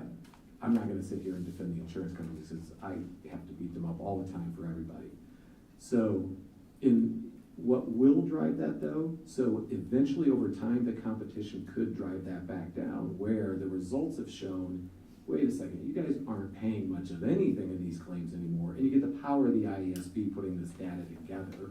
So you guys aren't paying much of anything in claims anymore because you set these deductibles so high. That is what will drive down the rates, but you won't see it right away. They usually have a 5-year window they look back. Now, to your point too, I did talk to the gentleman who's the large account underwriter in EMC. I talked to him a week ago. He's the one that handles most of the districts. He did acknowledge that at some point we're probably going to start seeing rate reduction again, because they've raised their deductibles up so much, they're going to be paying less claims. I could see this 1% fund getting a lot of stress. Right. As people put on $50,000, $100,000 claims because, trees fell down, whatever. That happens pretty often. Right. So I think, I'm just interested in that what we pay today, it's just gonna be a never-ending refill for everyone in the pool to cover everybody else. Yeah, so there were actuarial studies put together looking at past data that said, this is what we think the contribution level needs to be able to pay the losses if we look back historically it's an actuary with trying to forecast a little bit of what we have coming in. I don't disagree that we will, 10 million doesn't seem like a lot when we talk about if you have a bad storm. You gave the example of derecho, right? A bad storm that comes across Iowa City, West Liberty, West Branch, and continues all that way until it gets into the Quad Cities. At that point, you could have a lot of claims at $1 million, and EMC will only pay what's excess, and it'll stress the fund. Then when that happens, the next year comes back up, and it's, okay, we're gonna put $100,000 in, or whatever that number is. So that's when the re-upping of the contribution is. But the contribution in that fund is, if we can best predict, the actuarial models say that should be funded enough at $10 million without then having to come back and replenish it every single year. But that's only as good as that data. Well, I'm okay to try it, but I'm also interested in just self-insure in some of these cases too. I'll stop talking for a while now. My question is, what? I'll follow up. I'm sorry, go ahead, David. I was gonna say, to self-insure, I looked at something similar for my other line of work, and to self-insure works if you have a funding vehicle to do it with this. And I would say under the state legislature's watchful eye of the management fund for the schools or general fund balances for cities and counties, that the money's just sitting there waiting to be self-insured for when that claim occurs. And so that's where the risk occurs, is that we could self-insure it for 2, 3, 5 years, and you build up to this $2.7 million balance that when you do get hit in 10 years, you hit it. But to be at $50,000 per year, one time every 3 years, or one time every 5 years, 4 years, I think you come out ahead, is my opinion from a financing position. I think because of where we are in municipal government, cities, schools, counties, I think this is a good option, a risk pooling. Yes, I agree. If we start to see that we're having to put in $50,000 every year, no matter what, we're not getting that, then maybe we reevaluate. I don't think it's a one and done. I think it's a multi-year look. Whether you want to call it insurance or assurance or risk pool, that's why you buy it, because you don't want that one-time hit. I look at to come up with $2.7 million is like the city of Bettendorf. Most cities in Iowa are assured through ICAP, which is the Iowa Communities Assurance. It is not really insurance; it is a risk pool. are good years and there's bad years. But I'm just saying, there's a reason you buy insurance. And that's basically what I'm buying here. It's just a different method to supply it. And this is built along the same concept of ICAP, where it's pooling and we're just reinsuring each other. And you make a good point, David, about, so without getting too technical, I mean, if you self-insure, that implies that you're saving funds over here to pay for something that it has, or you just don't buy insurance. And therefore, when that claim comes up, you just have to pay that amount out. Part of the other piece that comes into play is with what the legislature is trying to do with the cap on management fund, you know, with the 160% and all that. And what happens then if you are capped at how much you can have in your management fund and those claims hit those wrong years? So the idea is to create that stability so that if we get in the pool. Now, it was brought up about, let's try it for a year or two. That's exactly what you can do, because this is an election you make every single year. The fact that if you make the election to do it this year, you don't have to elect to do it again next year. You don't have to elect to do it again the year after that. So it is a yearly election to not necessarily contribute. There is money if the monies need to be. So contribute and join that pool every year is a separate decision. I think the other thing we need to remember is that we're a small condensed district, and you could easily have a very large claim here, Hoover, and middle school. I mean, you need to look at the proximity of our buildings. Yeah, they're close to each other. And one whether it's a storm or hail or wind, I don't want to be here when we have to hit these 1% things on 3 buildings for catastrophic roofing losses. I mean, just look at what our roofing bids are. And that gets to be the big point, is what are we gonna be spending in the roofing if we need to recoup it? So it's that way of creating the stability to say, we know we have this $75,000 cap per storm versus a big claim, and then 5 years is nothing, and then it's a big claim, and how do you even have a budget for that claim that could be several $1 million? Because you make a good point about several schools. I ran an example for Davenport, and the CFO just asked me to run a few different schools if we tracked a storm, and it was going to be $3.675 million in claims. And so that's why the point to, as we built this for their board, is to say it makes sense to do that, even at a $500,000 deductible, because how do you come up with that money? If your management fund is flush at the time, that's great. If it's not, then it's a problem. And then again, with what the legislature is trying to pass with 160%, that just helps to create some stability there too. My question is the funding of the contribution. Can that be paid out of management fund? Yes, that's the idea, is it's paid out of management fund, right? Because it's not an insurance product, but it's a pooling product. It's just like a deductible. Just it's like the utility pool that we're participating in. That's exactly right, yeah. Future protection to your general fund. If you do have this catastrophic claim, Yes. Exactly. Right. we're going to have to find the money somewhere. You can't leave roasting glass and siding. Right. So yes, it is management fund. Yes, sorry. Ryan, you said how many schools in this consortium, 185? 185 have said that they're going to join so far. Now, is your goal to kind of ultimately up that to, how many districts in Iowa, 325? Right. Even the smaller ones, you think they would be willing to go along with this? So it's a really good question. So what we've seen is that a lot of the smaller ones have chosen to go with it because they don't have the fund balances to pay any type of claim. If you think about they might have, if they're one school, particularly small ones where the high school and the junior high are one, or they put them all together, they don't have any. So we've seen a lot of the small schools do it. Most of the larger ones have all participated too.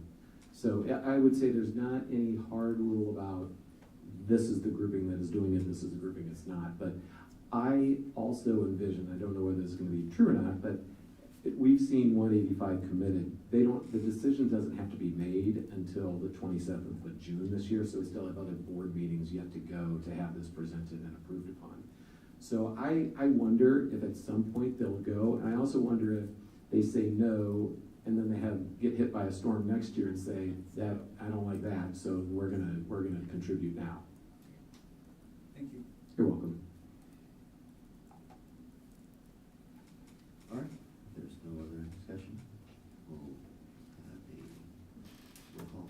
Thank you for coming here tonight. keep it going. Anytime you have questions, let me know. Presentation. Thank you. Thank you so much, Bryce. So much. Director Larkin. Yes. Director Lynch. Yes. Director McGivern. Yes. Director Smithson. Yes. Director Castro. Yes. Director Champion. Yes. Director Franken. Yes. Motion carried 7-0. All right, construction project. Give me just a moment. Mid-American Cable. I move we approve the contract with Mid-American for cable relocation. One second. So, John Mahone from the VP with Bray Architects and our Director of Operations, Scott Martin. I've asked them to come tonight. They'll attest that the superintendent here has had a range of emotions as this surfaced after the bid process closed for phase 0. Long story short, I do believe some of this surfaced the day the bids were coming in. It's too late to do anything, but somehow Mid-America originally failed to share with us that we owned the transformer, in fact, instead of them, which is unusual. Some agreement years ago. It's taken a while, but this week we finally got documentation that that is accurate.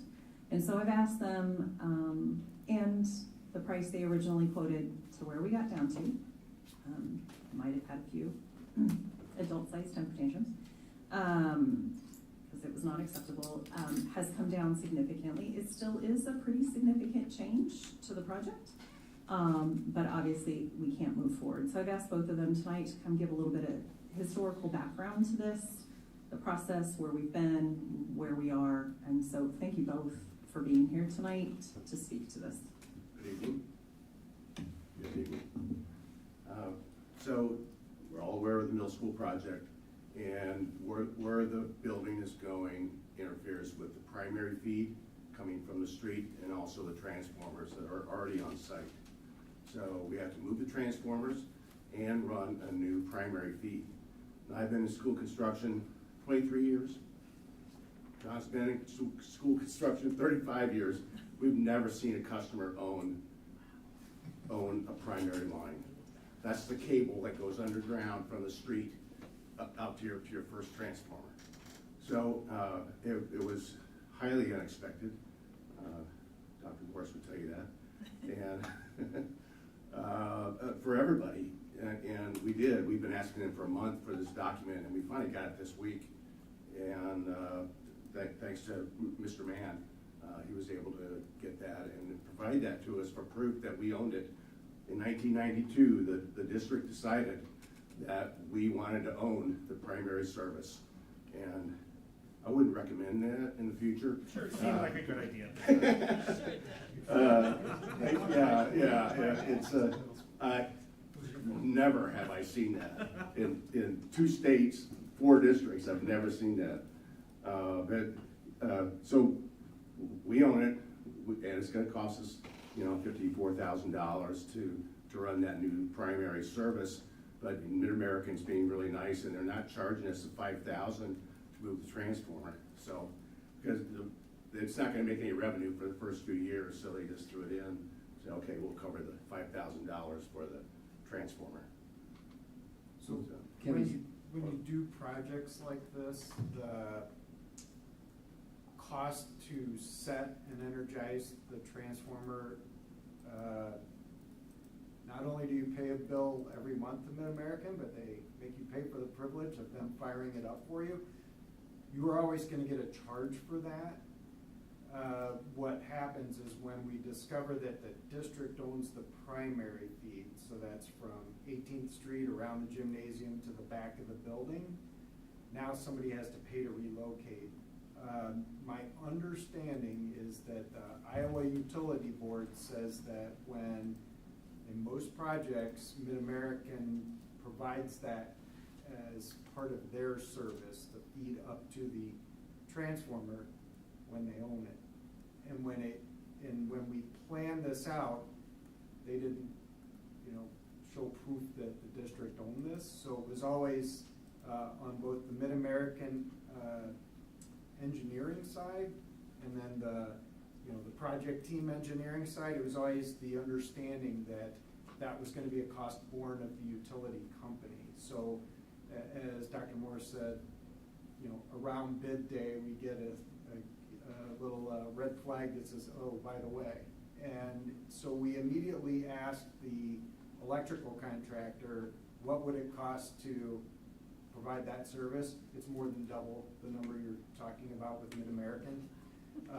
We said, is there and that's tantrum one. We asked again, we did a little work, that cost cut, you know, not quite in half. We worked with Mid-American to try to find that solution. The reason it's significantly less for Mid-American than your electrical contractor is it's in their wheelhouse.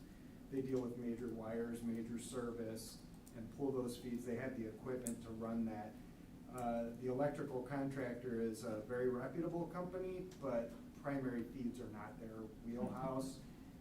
If we were to bid this out, we'd be in a time crunch. We're trying to get phase 1 building addition ready to go, and this would delay all of that. So understanding that this cost is reasonable, it is a cost that, as Scott says, it now incorporates some of that setting of the transformer, which doesn't necessarily ease the pain, but it feels like they're owning a little bit of some of that, you know, lack of just early coordination. So it's a reasonable cost. I don't know if there's any way to ever retract on who actually owns that line. This is gonna be something that is gonna have to be reviewed and discussed with them moving forward. It is a very uncommon situation, and so the one cautionary tale is twofold. There's a lot of liability in owning a high voltage feed coming onto your property, so that's one cautionary tale. And the other, Scott kind of brought this up, you better find out if this situation exists at any other properties, because then, you know, that's a potential liability down the road for a very similar situation. Hopefully that explanation makes sense. That was gonna be my next inquiry is how do we unwind this to get it reassigned to the utility company that's their line of business. Yeah, so. We'll sell it to them for $54,000. There you go. 154,000. So the first thing is, I will guarantee they'll tell you they're not gonna pay the cost to put it in. You're gonna bear that cost. Can you assign that back? I don't know, but we'll keep working with them to see if that transaction can occur. And, you know, when we talk about the potential liability, I'm sorry I said that because Brian's still in the room and we just talked about it. Brian, you didn't hear that. I would think they would want it. I mean, that's what they do, and they would want ownership and stewardship of those You would assets. think so. And it's really hard to understand what transpired that created the ownership. The first project I did on the middle school building was 93 or 94, and so that predates that 92 agreement. I'm not quite aware what happened at that time. What's the time frame to? So part of the reason it's critical for the board to take action is they would be able to move a team on site, I think it's the first full week of July, which then syncs up with being able to shut the building down, disconnect that service. So they would run the feed, get all of that in place, shut down the building, you'd be without service. They'll tie in at the street, they'll tie in at the transformer, set the transformer, and energize it back up. I believe it all gets done within the course of a 1-week period. You know, it's a several day process, I think it's about 4. Typically they can work faster than that, but if we had any consternation about the cost and wanted to debate this for a while, they're gonna pull that schedule and it's gonna push that back, which gets us too close to the start of school. How does that impact the phase 0? Actually, this shouldn't impact anything. The construction schedule is set up with July shutdown period. So they're gonna meet that time demand. And I don't remember the details. What was the contingency that we built into the budget for this project? Because I assume that that's what this is gonna come out of. There is contingency built into each phase. I'd have to go back and look, but something in the range of 3 to 5% of the construction value. So it's not quite, I would assume that's not quite there to cover, but it'll contingency determine. The other piece is we were lucky that the bid for phase 0 came in under what we anticipated it would be. But these two gentlemen were patient, as everybody at Bray was, with me. I was furious when this came out, and I was relentless that we were not going to accept it. We weren't going to accept the original $150,000 they wanted to do this work because no one could verify. I spent almost a day going through our Mid-America records and could not find anything, and these guys can attest. I was not going to let it go until we had a solution that I felt comfortable bringing to the board. They hadn't even started the work, and we get slapped with a 6-figure bill. And so I was patient and professional, but I was relentless and on my pursuit to get answers so that when we came to you, we felt this is a reasonable solution at this point in time, so that we can keep the work moving forward. David? And I think to go back to your question, we're still tracking under budget as we move forward. When we receive bids for the phase 1, we'll sort of reassess all that cost, including the extra that you're paying direct to the utility. Can we go back and check our other utilities, mainly the water? I seem to remember with Mark Twain, there was a surprise with the. It was the dual water main issue. Dual water main issue that we got surprised after the project was done. And that was a code issue. The utilities, and I'll say this, are notorious for surprise billings after the project has been completed. And so again, I'll advocate that we open those lines and keep hammering those lines of communication with our utility partners to say, is this everything?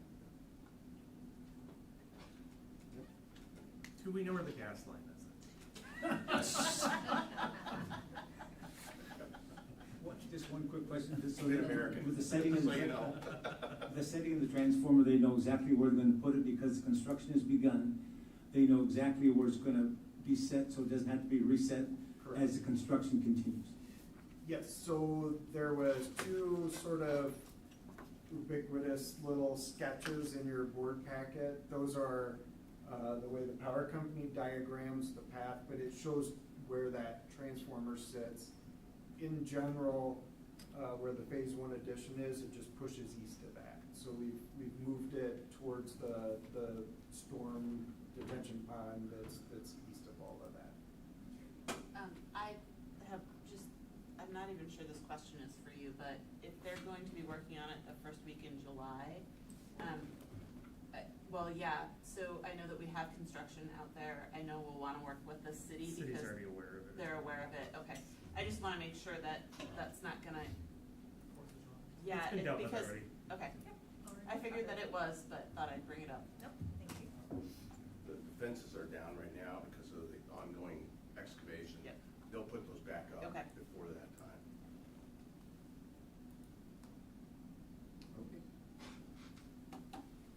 All right. John and Scott, thank you so Thank you. much. Thank you. Thank you. And we need a vote on this, so roll call. Director Lynch? Yes. Director McGivern? Yes. Director Smithson? Yes. Director Castro? Yes. Director Champion? Yes. Director Franklin? Yes. Director Larkin? Yes. Motion carried 7-0. Feels like practice for that July 24th vote that we basically have to vote yes on. All right, 506. I move we approve the 28E Character Strong Agreement as presented. Second. So, I've asked Karen and Sarah to come and give you a little background before we ask you to vote on this. We were approached, 2 years has gone by fast, about 2 years ago, to identify someone in the district that could be part of a task force. The county was receiving quite a large sum of money in this ongoing opioid settlement that you're hearing about. They're working with all different groups and stuff, but school districts were an area they wanted to see some funding go to, and so they created a task force, and I asked Sarah to sit on that, and then Karen supports that when she can. And so over those 2 years, they have now created an agreement and how our allotment of money can be used. What I appreciate about this, number one, is the partnership with our county. They're amazing to work with, but I also appreciate that all 4 Iowa districts in the immediate Quad Cities will be engaging in similar work, that they wanted to make sure it was a consistent outcome for all of us. So I'm going to turn it over to you too. Thank you. Very good. Well, Sarah's going to share more in depth about the task force, our partnership with the 28E, the opioid task force.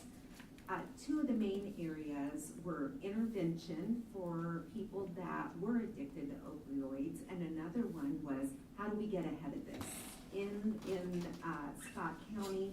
How do we equip our children across Scott County to have the skills and the ability to be able to not be addicted to such things as opioids. And it was through the intervention piece that Sarah and Laura Lee Cole spent time with the committee talking about it would be perfect if all of our districts had a common curriculum and a common way to support students at each of the tiers. So what does that core look like? What does tier 2 look like for more intervention, and then ultimately tier 3? We're not participating in tier 3. Sarah will get into that, but excited about having this K-12 curriculum that our counselors will be using, and the teachers will be supporting at all of the levels K-12. Are you ready, Sarah? I'm super excited. You are going to do a great job. There you go. A lot of work. One of the things that's really critical that we know about this work is I take every opportunity to be good stewards of what we're doing. So when Dr. Morris and the other superintendents had me join the task force, I'll share a little bit more about it if you go to the next slide, Celeste, in a roundabout way. Our strategic plan is where I'm always leading. What are we doing over these years? How do we stay focused on the strategic plan? And with MTSS as a priority, organizational coherence, and then student accessibility and support, this was a great opportunity to leverage community task force, which comes along with funds and access. I'm always trying to think, how can we get the best for our students and staff and access to that? So when you look at the next slide, it's a little bit of a timeline that some of what Karen already shared and Dr. Morse. As I was appointed to that team, one of the things we had already going on in our district was an assessment of what are we doing for Iowa 21st century skills for our students already in Bettendorf, because this isn't new, this is ongoing current work the district was doing. So one of the things was to do an assessment at every building. What are you using to get to some of those specific skills, such as problem solving, critical thinking, some of those things for employability skills. And what we realized is that K-12, our buildings were using different tools. And we as a district want to be good stewards of what are you using. We want to be aware of what's being done. And that way we're also building skill as they go year to year. And some of our students and staff go building to building. So as we did the assessment, we moved on to our counseling PLC. Some of the identified curriculum that were there and chosen, because we also wanted to honor the past work that was already approved by the board and the counseling team and some of the work that has been done in the past. So we identified 4 different areas of potential possibilities. So if you go to the next slide, as we were going through these phases at the same time I was attending the task force. And a lot of that lift took meeting after meeting of collaborative community members, CEOs from all over the place, Vera French to our EMTs to a collective community-wide group. And they were pushing and looking at and had to vote from 15 evidence-based strategies down to the 2 you see up there. So that's that warm handoff and then prevention and evidence-based prevention. And so as a leverage and opportunity, that's when Laura Lee Cole and myself got to, after I was appointed, I said, you gotta reach out to the schools now and get their people. So district directors showed up and counselors, and we sat around as a consortium like that was shared, North Scott, PV, Davenport, and ourselves. And as we looked at the different curriculums and different ideas and what to explore, we also gave out to our K-12 Counselor PLC as well as all of our leadership teams this identified curriculum and said, take time to look, vet it, just like we do with reading curriculum and everything else we would do in the district. And does this align to our Iowa core? Because this is what we're teaching, what the state already says, what's there. And how do we also leverage our college career readiness? Are we really developing our students in regards to that college career employability readiness factor? And so if you go to the next slide, I'm big on data, and collecting that information. Again, while the responses look low, it's because the teams at each building sat together. So this had to be a collective vote. So it would be like all of you saying, yes, we agree. And if there was one no, guess what that meant? No, okay? So talk about it, keep talking, tell us why, and get curious. And so you can see K-12 counselor team, that's every counselor that sits on that team. And then every single one of our buildings had the opportunity also to vote. And they wanted us to explore that curriculum and what that looked like. So if you go to the next slide, we went back to one of the questions was just, when do you think? Because we didn't want to set a timeline for implementation or rollout because we wanted to bring it here to you and make sure we looked at the facts of what teams would want. If you go ahead and go to the next slide, you have these in front of you. The critical piece was coming back and working through that with the task force and those other districts and saying, what does this look like and sound like? Working with Dr. Morris and Karen and where we're at. And what was very exciting is this is around $360,000 that we have that will fund over 5 years worth of K-12 curriculum in our district. So as an award, not a grant, an award. So somebody who oversees grants, it's a lot of work. In awards, while they work, they're much smoother in regards to reporting and process and whatnot. So the next steps for us really are looking at planning with our district leadership team, training and implementation conversations, and then of course tentative district-wide implementation in the 26-27 school year.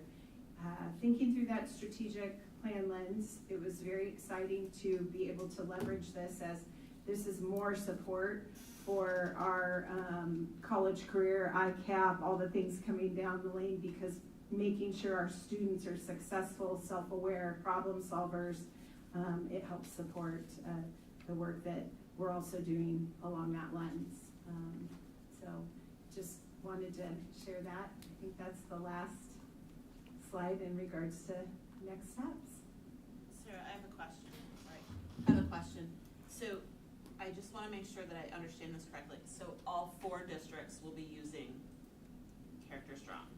All 4 districts have the opportunity. Right now, Davenport is already in year 1. Okay. PV is also piloted last year. Okay. So North Scott has the opportunity and us. Thank you.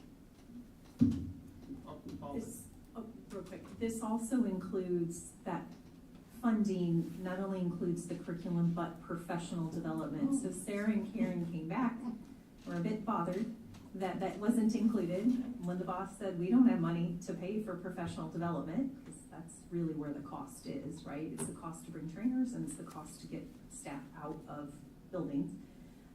They went back and advocated and were highly successful at getting the dollar amounts that are being given to the districts to also include that professional development that is needed when you're implementing something new. So kudos to them for their advocacy around that piece as well. David? I was just gonna say, all the other three districts have already approved it. It's on the board's agenda tomorrow. Thank you. Thank you. Thank you. Thank you. Thanks, Sam. Thank you. And actually, I have one question before you run away, sorry, I'm slow. That's okay, I'm here. Is your collaboration across the districts continuing, or once this has been chosen, is that collaboration done? No, we will definitely continue. One of the things that, as we came together, a heavy conversation out of this is that we do have students that also go district to district. And so that messaging, the task force that's put on by the health department will continue to work with us in regards to talking about those successes and just collaborating. So it won't go away. We also want to network. So some of our conversation was asking some of our partners. We have a counselor academy that happens at the AEA that some of us attend. And we thought, what a great opportunity, because those counselors from the surrounding districts already go to that yearly and annually, and it's an opportunity for us to network and see what's going on and how we serve. With that being said, earlier, but great opportunity, Karen had mentioned the Tier 3. We already have such hard work in Tier 3. We are doing Tier 3. It was just one of the pieces where we wanted to make sure we were fiscally responsible around Tier 1 and Tier 2 in service of Tier 3. So the more we teach here, we're impacting so that we don't have more individual, when I say that, Tier 3. Thank you. All right, let's vote. Roll call. Director McGivern?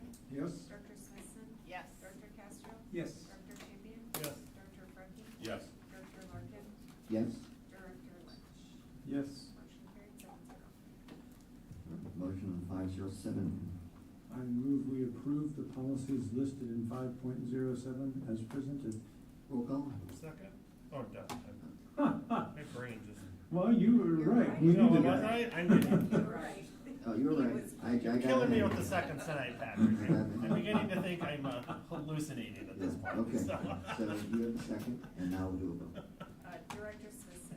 Yes. Director Castro? Yes. Director Champion? Yes. Director Frankie? Yes. Director Larkin? Yes. Director Lynch? Yes. Director McGivern? Yes. Motion carried 7-0. All right, 508.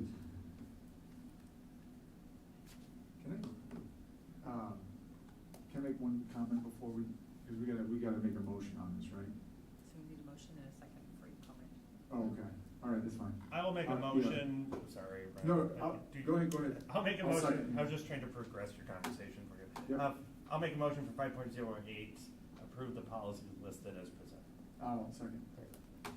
Now, yes, good. So, the only thing I wanted to add is when I was looking at the 102s, Which one? so the 102E4, the harassing and bullying changes, should we reference, is that based on the House File 865 as well? I noticed we referenced Senate File 418, but I think, is the House File 865, is that what, I'm just saying maybe we should add that reference in there?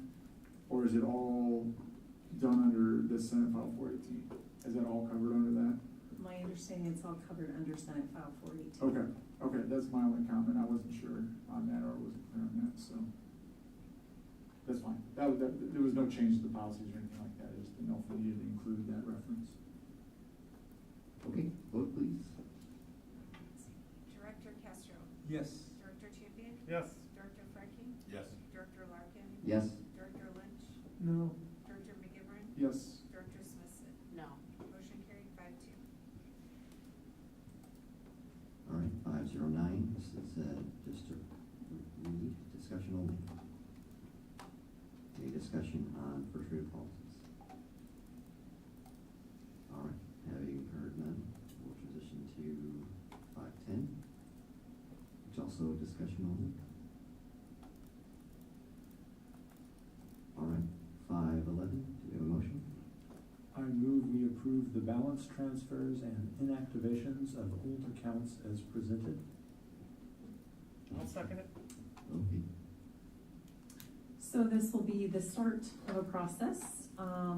When I first got here, this process was started and I thought we had brought a batch forward, but in my research back, it never made it to the board. So we are, and if you read your audit later, we'll have a conversation.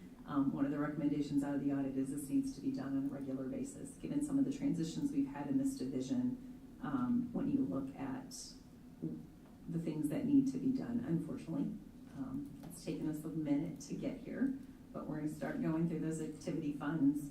And so you have a first group of those that are being recommended to inactivate if there are balances still left in those where they're being recommended to move to. And so, just a little background. All right. Roll call?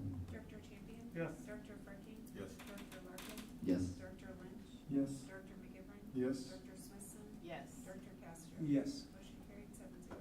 512, motion please. I move we approve the transfer of funds from the activity fund to the custodial fund account to cover the remaining costs of the Thiessen Scholarship as presented. I'll second it. All right. This scholarship in the past, pre-COVID, had been funded by the dance at the start of the school year that the high school would host. Post-pandemic, things have shifted and how they do that dance is no longer, they don't do that dance any longer after, I think it was the first football game, wasn't it, or something? Kickoff. And so that revenue stream is no longer there. So subsequently, as they brought the scholarship back around, they're having to be creative and look at different ways to fund this scholarship. They did some fundraising this year, raised almost all of it, but that is why we're gonna move from one account to the other to help cover this remaining $185. All right. Roll call please. Director Furky? Yes. Director Larkin? Yes. Director Lynch? Yes. Director McGivern? Yes. Director Smithson? Yes. Director Castro? Yes. Director Champion? Yes. Motion carried 7-0. All right. 514, motion. I move we approve the transfer from general fund to activities fund to support safety equipment up to $20,000. Second. All right. So I had a question in advance of tonight's meeting around the 20,000, and I know there was some board conversation probably about a month ago now when Zach Shea came and gave you some updates on the donation money and the work being done in the stadium, et cetera. There are two different, and forgive me, I don't remember which years all of these were put into place, but it was prior to my arrival here. One is this transfer for the 20,000 to help support the annual safety checks, essentially, that have to be done for helmets and pads and equipment and stuff related to football, wrestling, et cetera. The other was that $15,000 transfer that I believe a retired volleyball coach and advocate, Diane, had advocated for to help with replenishment of equipment in our weight room and training room. Because of the tremendous donation that we have been blessed to receive, we, as a board, talked about we would not make that $15,000 transfer this year. This is a completely separate piece, and this helps make sure that our equipment stays safe. So I did have that question come in about the difference. Is this the same money? And it's not. There were two different allocations that the board would make each year. We are not doing the other one, but we are asking for approval on this. Now, looking into the future, if there is ad revenue for ads on that scoreboard, they could perhaps offset this. Potentially, yes. And as no concerns revisiting that conversation a year from now, but just want to make sure that we also are able to fund our athletic commitments, to ensure our students have those co-curricular and extracurricular activities, and also ensure safety. The other piece that it will start to put strain on our activity funds, athletic funds, co-curricular funds, is that in the legislation, when the vouchers were approved, if you remember, students in private schools, if they do not have that sport in their school, they have the right to access the athletic team or the band or whatever it is, choir, in the district that resides within that same encatchment area of that private school. And we have a couple of them. And so that will, as we get more of those athletes or other students coming in to access, there's no funding that comes with that. And so. I have a question. So just keep that in mind. I'm not opposed to having the conversation, but we will definitely have to monitor all of that just to make sure that we have the resources to provide the services. I have two questions. Number one, this is safety. So this is safety for athletics. Do we look at reimbursing for safety for other things? Like, should the risers break and that's a safety issue and we need to replace risers, do we then replace risers for? My understanding, risers and equipment like that is funded through the district. That is not a, for example, your fine arts would use the risers, PFAB would not, is my understanding. Okay. And then the other question is around that legislation. So they can access, does that mean they can try out or that they must be able to participate? The latter. Does that mean that they would possibly push out some of our students who would not be on the team? How would that work? So if we had a team that did tryouts and had cuts, Yes. then it would be equal opportunity for all athletes in that tryout.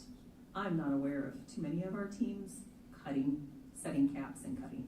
But like, because it's all extracurricular activities, right? So if they were to audition for a select band or something. Correct. Okay, thank you. And that is my understanding too of the law. Interesting. So the cookie crumbles, Linda.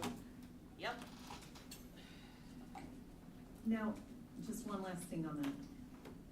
I am working to get more information from a district that I learned of in talking with a superintendent, and I'm waiting to get some information. Pre the vouchers, they had an MOU with, in this AEA, I think there's multiple districts that have this MOU with other districts as well as with the private schools prior to vouchers coming in, where there is, if a student wants to access one of those co-curricular, extracurricular opportunities, there is a fee. And so I'm looking into what that looks like. How does that fit to the law? We're not gonna do anything that's not on the up and up. But if there is a way, I would also wanna work with our 3 other immediate districts to. Consistency. Correct. So I'm doing a little research, just learned of it, so. I just worry about the financial impact and the impact to our students. Agreed. If students who don't attend our buildings are then, automatically involved, right? Because that can get really expensive for our school district. They can. And then we've had some of our private school students who have participated recently, I think it was 2 years ago. One of our golfers who won state actually is a Morningstar student. So, and I believe we've had someone that was tennis, that was a state champion, that was a Rivermont student. So I may have those schools reversed, and I apologize if I do, but I mean, we've also benefited from having some of those athletes. But I want to be mindful of our students, because that is what we're here to serve. But I also want to support our activities and athletic department in terms of how do we make sure that those our revenues are not increasing, but our expenditures are. Everything just costs more. Yeah, Correct. we want to avoid the free rider problem as well. Correct. We just want to make sure that we have the resources to support our immediate students. So we'll continue to look at it, we'll continue to monitor that, and keep you updated. All right, roll call. Director Larkin? Yes. Director Lynch? Yes. Director McGivern? Yes. Director Smithson? Yes. Director Castro? Yes. Director Champion? Yes. Director Frick? Yes. Motion carried 7-0. All right, the audit? Financials, I make a motion to approve April financials as presented. Second? No, we did, that was the transfer from June. Oh, we're on 13. All right, we'll find out. Any questions about financials? Thank you for providing. You're welcome. And that's another vote, please. Director Lynch? Yes. Director McGivern? Yes. Director Smithson? Yes. Director Castro? Yes. Director Champion? Yes. Director Furphy? Yes. Director Duncan? Yes. Motion carried 7-0. I move we approve the fiscal year 24 audit as presented. Second? Okay, that's a big one, it's light reading for everybody. I do kind of enjoy the recommendations and sort of the qualitative data that they write about. I find it riveting also. Yeah, Best read late at night. well, I mean, it talks about some of our challenges in Yeah, here it does. and some of the positives, you know, not just numbers. I have to say, I was quite impressed that of the two principal recommendations, one of which we have already addressed earlier in this meeting, and the other one of which we're well aware that many of our policies have not been reviewed in 5 years, and we're gradually working on that. But if those are the recommendations, that's not too bad. Not too shabby. No, I mean, it's exciting, and we had a clean opinion, right? It was not modified, and there wasn't any findings that necessitated reporting those findings. Our federal funds were audited, showed that there were no deficiencies, we are using them as intended. And so I think there's a lot to celebrate from this Now, audit. having undercounted our enrollment and our special ed, does that mean that we will get sort of some correction, additional authority and funds down the road? Yes, so, yes, those adjustments will be made. In fact, you all, if you remember going back to when you approved the budget like 3 meetings ago, because it had to be done before May 1st, we set our tax levy rate at $12.39. So as the state's been working through all of this, and our categoricals that we get, so like our teacher salary supplement, I got a notification today from John Parker out of the Department of Management, we all did, that they have made adjustments to our aid and levy. And I have good news to report, is that they adjusted our levy and it went down. I don't get the impression that that happened for everybody, but based on some of these calculations and other things that hadn't been settled yet. So our levy will actually be set for next year at $12.34. It came down just slightly, but still, it went the right direction. Unfortunately, there was some adjustment to some of our state categoricals, including TSS, and they went down from what we expected to receive, which is not helpful at this time of the year. Our agreements. Correct. So we'll be fine because we always set aside, we hold back a percentage of that TSS. In theory, in the event we have to do some late hiring or mid-year hiring, we have it to cover those hires. What it'll do this time, and then if there's money left over, it's paid out in that supplemental check at the end of the year.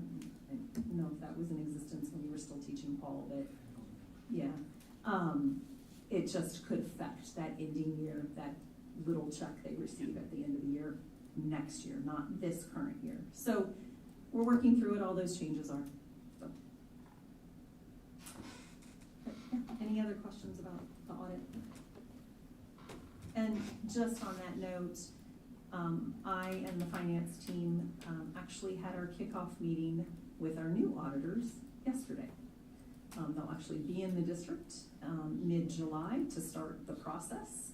So we already have our list of things that need to be pulled. The difference now is they will be on site. Like in pre-pandemic years, I think our auditors that we used that did this audit would come on site. So they'll be back in the building working with our staff. July as opposed to October, that bodes well. Correct. They're hoping, their ultimate timeline would be we could potentially have something to review, not here. We would review around January. So my hope is we could have it in your hands in February. in the normal time that most of them come. So, David, did you want to say anything? You've already hit upon it. When I look at an audit opinion over any sort of financial statements, I look for that auditor's opinion, and if it unmodified, clean opinion over the financial statements, that's key number one. From a board perspective, and I think some of you already hit upon it, the management discussion analysis is a section there that management helps explain to the reader what happened during the past fiscal year, what were some of the financial changes, and what were the reasons behind those.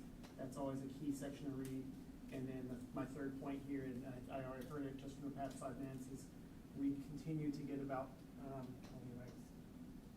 $5.4 million of federal funds. Again, a district our size, that's still significant dollars. Federal funds is important to local school districts, and so that's just a matter there to just continue to watch that and help make sure that as Sarah said, grants, awards are nice, grants, come with strings attached, and so we have to make sure that we spend it according to the compliance, the rules that come with those grant awards, and so that anytime you get a clean audit on your use of your federal funds as well, which is a separate audit opinion, that's a good mark as well. So I see a lot of positives here. I'm also very pleased to hear that the audit of the fiscal 25 is a defined schedule, and we will hope to get it out in a timely fashion next year. Ryan, did you have something? On the Audit? No. No. All right, roll call. Director McGivern. Yes. Director Smithson. Yes. Director Castro. Yes. Director Champion. Yes. Director Franking. Yes. Director Larkin. Yes. Director Lynch. Yes. Motion carried 7-0. Okay, board chair communications, let's start with Director Castro and go counterclockwise. I really have nothing I have nothing. Just real quickly, for anybody that's out there still listening, especially any teacher, staff, anyone associated with the school, just hope the summer's going well, hope you enjoy the break, and hope it is a good time to refuel, and just want to say appreciate and thank you for all you do. I'll pass. I was able to attend the IASD Student Success Summit last week. Some really great presentations. I know Dr. Morris went to one that was pretty interesting as well. I would request that we start working on our board self-evaluation fairly soon, probably beginning of the year, pretty quickly here, because we need to do a self-evaluation each year, and we have not done one this past year, so. Okay. I'd just like to do a shout out to Ben Pennington. He was our boys soccer coach. He coached here for 43 years. He was our first soccer coach since they sanctioned the sport. He also was an amazing teacher, 30 plus years. What subject did you teach? I believe it was social studies. Yeah. He started when I was in middle school. Okay, sorry. So Sorry I to never put you on had the him. spot. But he coached for 43 years. He won 4 state titles, 20 times he was in the state playoffs, 600 wins, and he was always a man of character, integrity, and he was a great ambassador for our school district for 43 years. So I just want to say thank you to Ben Pennington for everything he's done for so many kids in our school district. Thank you. I'll pass. All right, a couple of thank yous. Thank you to the SCRA and Arconic. We received some grant money recently, so thank you for those organizations. Also, the Cardinals organization St. Louis for hosting our baseball team. Incredible opportunity for them to participate with that. And also, we have a condolence. We lost a student this week, so our condolences on behalf of the board to the family and mourning in this moment. Okay. Before you transition, I got an update. I reached out to the individual I've been working with on the Storm Protection Fund cooperative that you all just passed tonight. The question was the numbers. So right now, it looks like there will be 231 districts that will participate. 25 have said they won't, for sure. And there were 310 who were eligible to participate, so 2/3 of them are jumping in. And she said there could end up being more than the 231, but those of who she's heard from, and in this next week, I think there's 60 of us having board meetings that will then be passing these resolutions. So just wanted to give you some updated numbers, since they just got them. All right. Note, we're moving to Thursday for must-see TV, starting next week, or next month, I mean, and holding Thursdays going forward. I know we're eager, but. Yeah. So, must-see YouTube TV, starting on Thursdays next month. And then, do we have a motion in a closed session? I move that we enter into closed session pursuant to Iowa Code Section 21.5 Sub 1 Sub A.